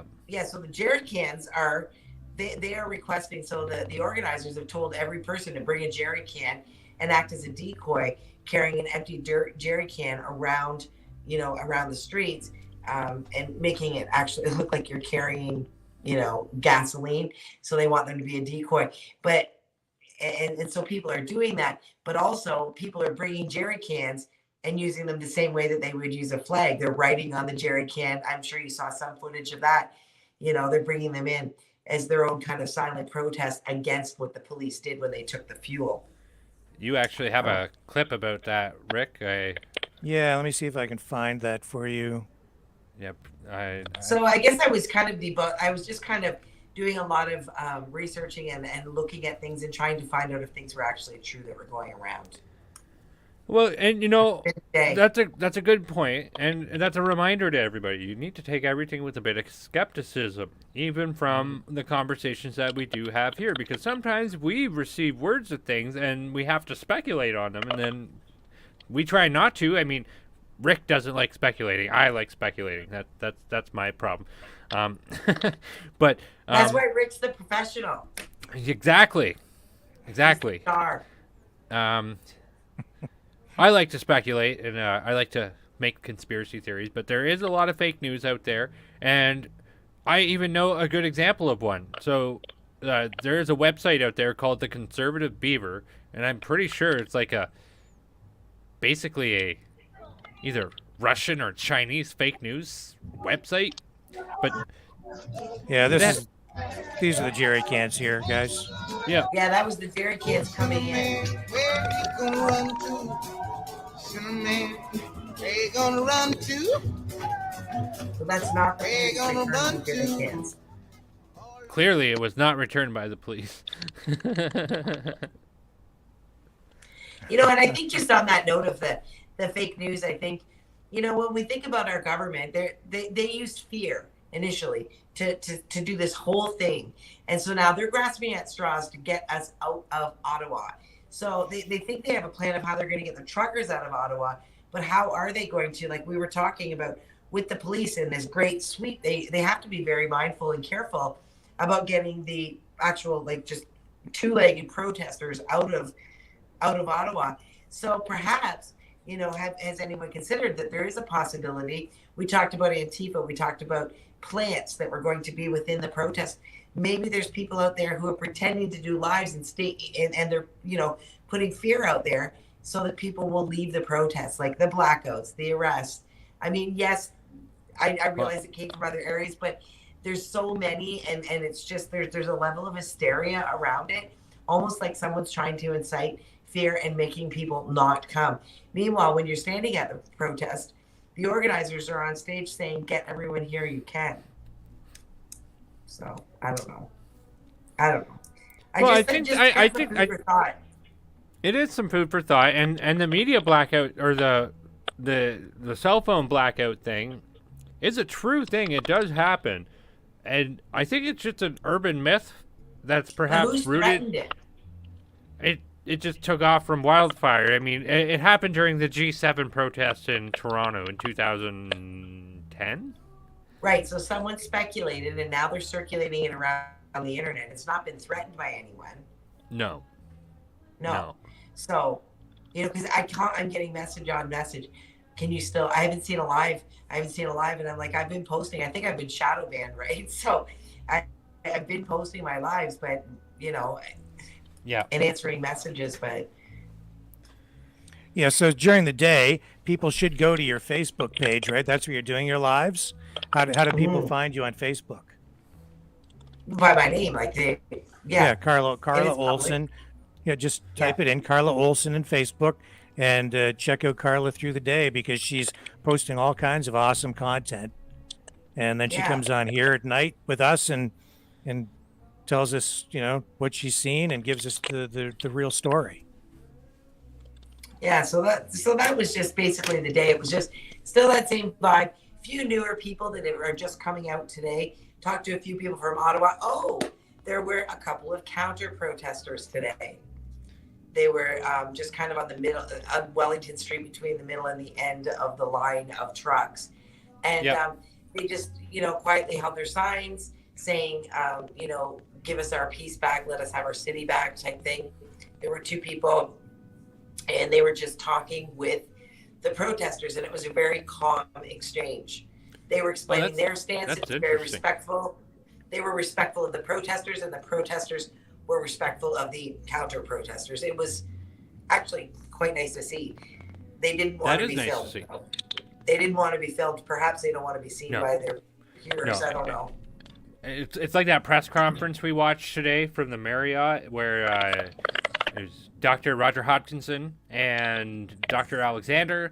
I have declared that on Friday they're going to have a debate, or they have invited Canada Health, Public Health, and public health official to come and debate their quote-unquote science. So they're going to have a big science quote off or whatever. But I suspect that nothing is going to happen with it because Liberals have a terrible time stepping up to the debate. Like hand over fist. They can't debate. No. And so that's going to be a no-show. And it's just like the counter-protesters. They don't want to be put on film. And the ones that I did see on film, it's like you ask them basic questions about your rights and stuff and being infringed upon. They often don't know the answer to just about any of it. Because it's like they don't know where the lines they don't know the line where government tyranny starts and where your rights end. They don't know that line, and it's a very fine line, but they don't know that line, and it's very clear. Yeah. So what do you? That was a exchange which I appreciated. What do you see happening for like tomorrow? I guess from what I'm seeing, it looks, and you tell me if you agree. I think the trucks are going to be there in the morning. I believe that I'm going to get up and there's going to be trucks there. Tonight, my plan is to make sure I get to bed early and get up extra early, like around 7 o'clock. That's when the truckers are kind of outside their truck. They're having coffee, they're socializing, and maybe I can get some more information from the truckers. It's very quiet. There's no other people. Right. I believe and I think if they were going to roll out, that's when they would roll out. But these truckers are not going anywhere. And so even if they do shut down Coventry, and it seems like that is inevitable because they've created a new one. They're resilient. These are truck drivers. They will create another way. Look at what they've done with the jerry cans. Yeah. When I heard that they were going to do that, I thought that's not going to work. And then I saw the video and I thought that's pretty.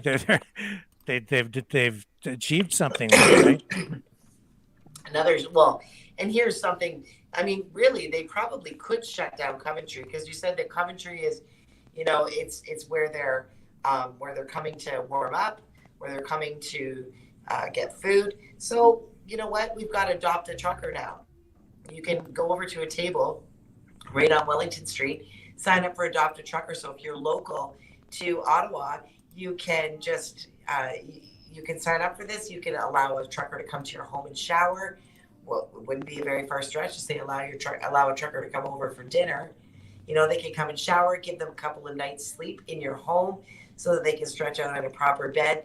These are some of the things that you would do if you adopted a trucker. You may give financially. You may support them with more food, things like that. So, they will just rise up. There's a level of resiliency. Every single person who has been to Ottawa, who's visiting Ottawa, who supports the truckers, who is a trucker, we all want the same thing. We just want our freedom back. Whatever they squash, we're going to lift up.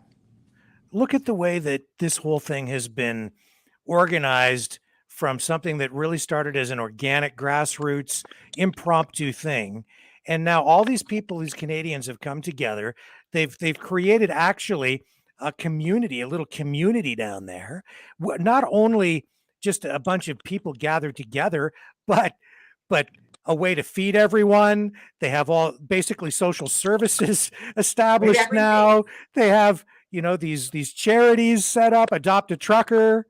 Imagine if these people were actually running the country. Well, and that's kind of my hope. Honestly, it's far-fetched. And as crazy as it sounds, this little underground community right here of Canadian citizens, these are the people I want to live with. These are the people I want to run this country. Yeah. Seriously. They've shown the best side of Canada. They've shown what the country is supposed to be all about, and I think it was at one time. This is the best of. This has brought out the best of people. Where the pandemic and all this crap spewing from the prime minister's mouth, it's really brought out the worst in people. Which side do you really want to be on? Do you want to be with these people singing the national anthem, carrying Canadian flags, helping each other, finding ways to survive in the face of adversity and crackdowns by an authoritarian government? Or do you want to be on the other side, the dark side, right? Dun, dun, dun, dun, dun, dun, dun, dun, dun. Come on. I know. I mean, it's amazing that that would even be a question, right? I mean, why would anyone choose the other? Well, I think that's a great question to kind of leave the night on. It's been 3 hours and 6 minutes.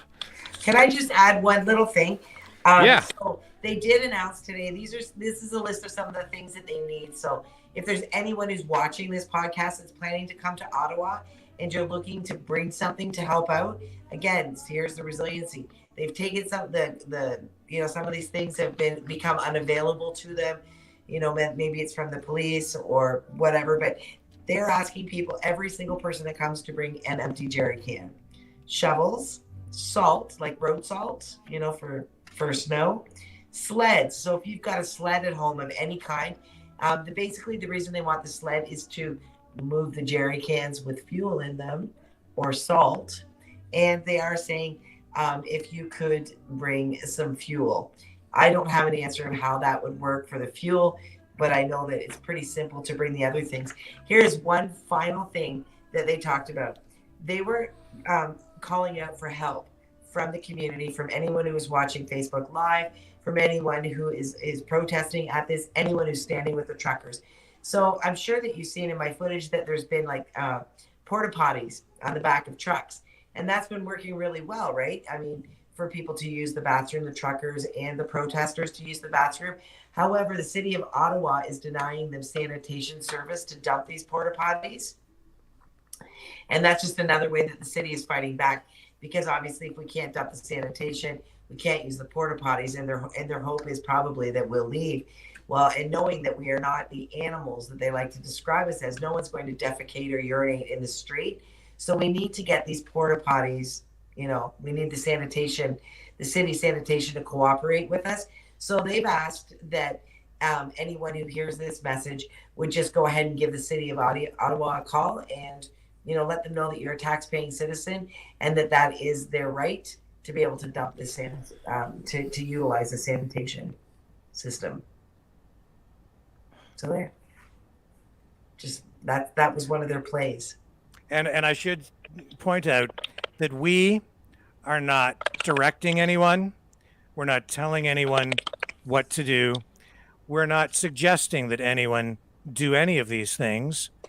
These are things that a group of people are suggesting or asking for, and we're just reporting on this. So we're not encouraging anyone to do anything. People can do whatever they want based on the information that is publicly available, including the information that is available through this podcast. The views expressed by the people on this podcast may or may not, and the people who have appeared in interviews, and the protesters themselves, and the government officials who have appeared on this podcast may or may not represent the views of the publishers and the executive producer of this broadcast. So please don't come and throw us in jail, because we're trying not to do anything illegal, and we don't believe we are, and we really don't have the money to hire a lawyer. So, okay, so yeah. So I should have probably rephrased that and just said, Oh, no, you're fine. We just gave the legal disclaimer. Gave the legal disclaimer. You are free agents of your own will. You could do as you please. We're just throwing it out there. That's what was said. That's it. Right. If we do end, if we do end up in jail, please send a cake with a file in it to the Windsor Detention They can Center? call Big Law. That's my husband. We call him Big Law. Call Big Law. Okay. I will. Explain that for me. Why do you call him Big Law? Is he a lawyer, a paralegal, or is he just like He's one a paralegal big bad who dude? specializes. Yeah, he's a paralegal and he specializes in human rights. So you can imagine how busy he is right now. Thousands and thousands of cases. Brenden, let's get his number and keep it on speed dial, just in case. Yeah. Okay. So yeah. And I call him Big Law as just a joke. And keep big files on hand and cake mix on hand in case anybody needs to mail us a cake with a file in it. Be great. Yeah. So guys, think of the people we'd be going to jail with, though. Maybe we wouldn't want to leave. Yeah, I don't know. If they're really bringing people to a compound, maybe that's where we would like to be. Well, that's the thing. It's like in some of what I've been hearing from people down there and some of the videos I've seen, it's like the people are saying, okay, we're not afraid. Don't be afraid to come down. Don't be afraid to be arrested. So what? They arrest you, they process you, they let you go. It's a lawful protest. These charges are not likely to stick anyway. So quit being afraid. Stand up for yourself. Stand up for Canada, and just if they arrest you, they arrest you. It's a temporary thing. It's not like you're going to jail for the rest of your life. So what are you afraid of? What are you afraid of? And again, I'm not encouraging anybody to go and get arrested or not give it some serious thought. But there's some merit to what's being said there. I mean, what's the worst the cops are going to do to you if they say we're arresting and you say, okay, go ahead. Well, then away you go, right? What's the worst that can happen? I guess you end up in court maybe, but I don't know. It's not like you're going to get the electric chair or something. Cavity search. Haven't you ever seen that movie, Rambo? They spray him down with a fire hose and all this other bad stuff. That's not happening to this guy. Well, as heavy-handed as they're being, I just in the house. Yeah, although I have heard some bad stories about what's happened to Pastor Arter, but anyway, I don't know. We're not telling anybody to do anything.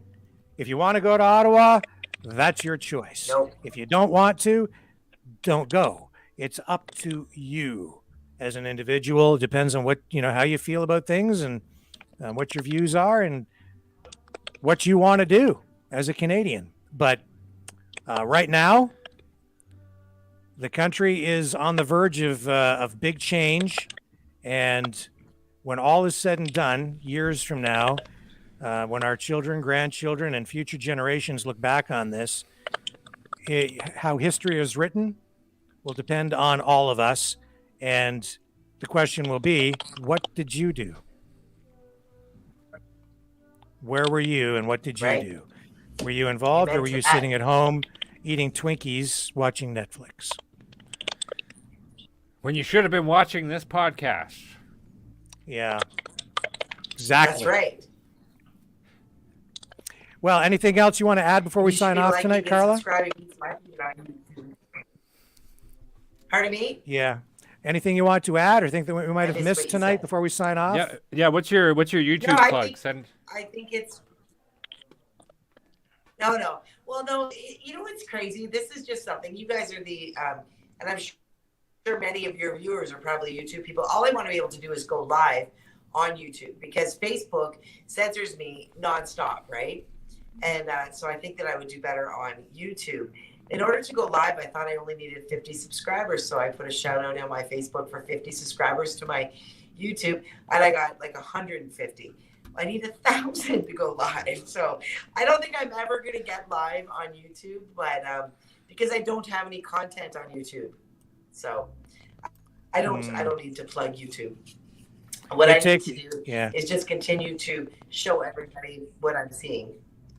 Well, we're live on YouTube right now. So, everybody out there, help us. Like, share, subscribe, ring the bell to get notifications.